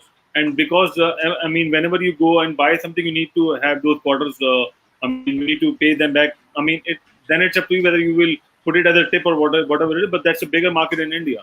But now after the cashless and all those wallet things, those companies are almost about to close. They are just doing some business, maybe the tolls and all this stuff. But it's majorly it's a cashless economy, and I think in next 5 years it's completely cashless. It's still like half-hearted because a lot of people who are from the different generation, they still prefer cash because they can feel it. They don't know how to use mobile phones and all this stuff. But I think in next 5 years everything will get changed. And also with the cashless thing, what the best part of what happening in India, we are using the local language. It's not just in English, but we are using localized language so that it's easy for anyone to use and operate in their own language. So that's what it's changing rapidly, and that's what we are working on in India. But on that note, I think we need to wrap up. We already have started a show, Modern Investing with Sasha, which is live at 1 p.m. EST. So that's what I would like people to watch on and take gain of investment and how we can invest in the good market. And thank you for joining us today. And it's time to wrap up. And have a good day. Take care. See you tomorrow Thank you, on guys. podcast Good on Thursday. discussion. Appreciate it. Thank you.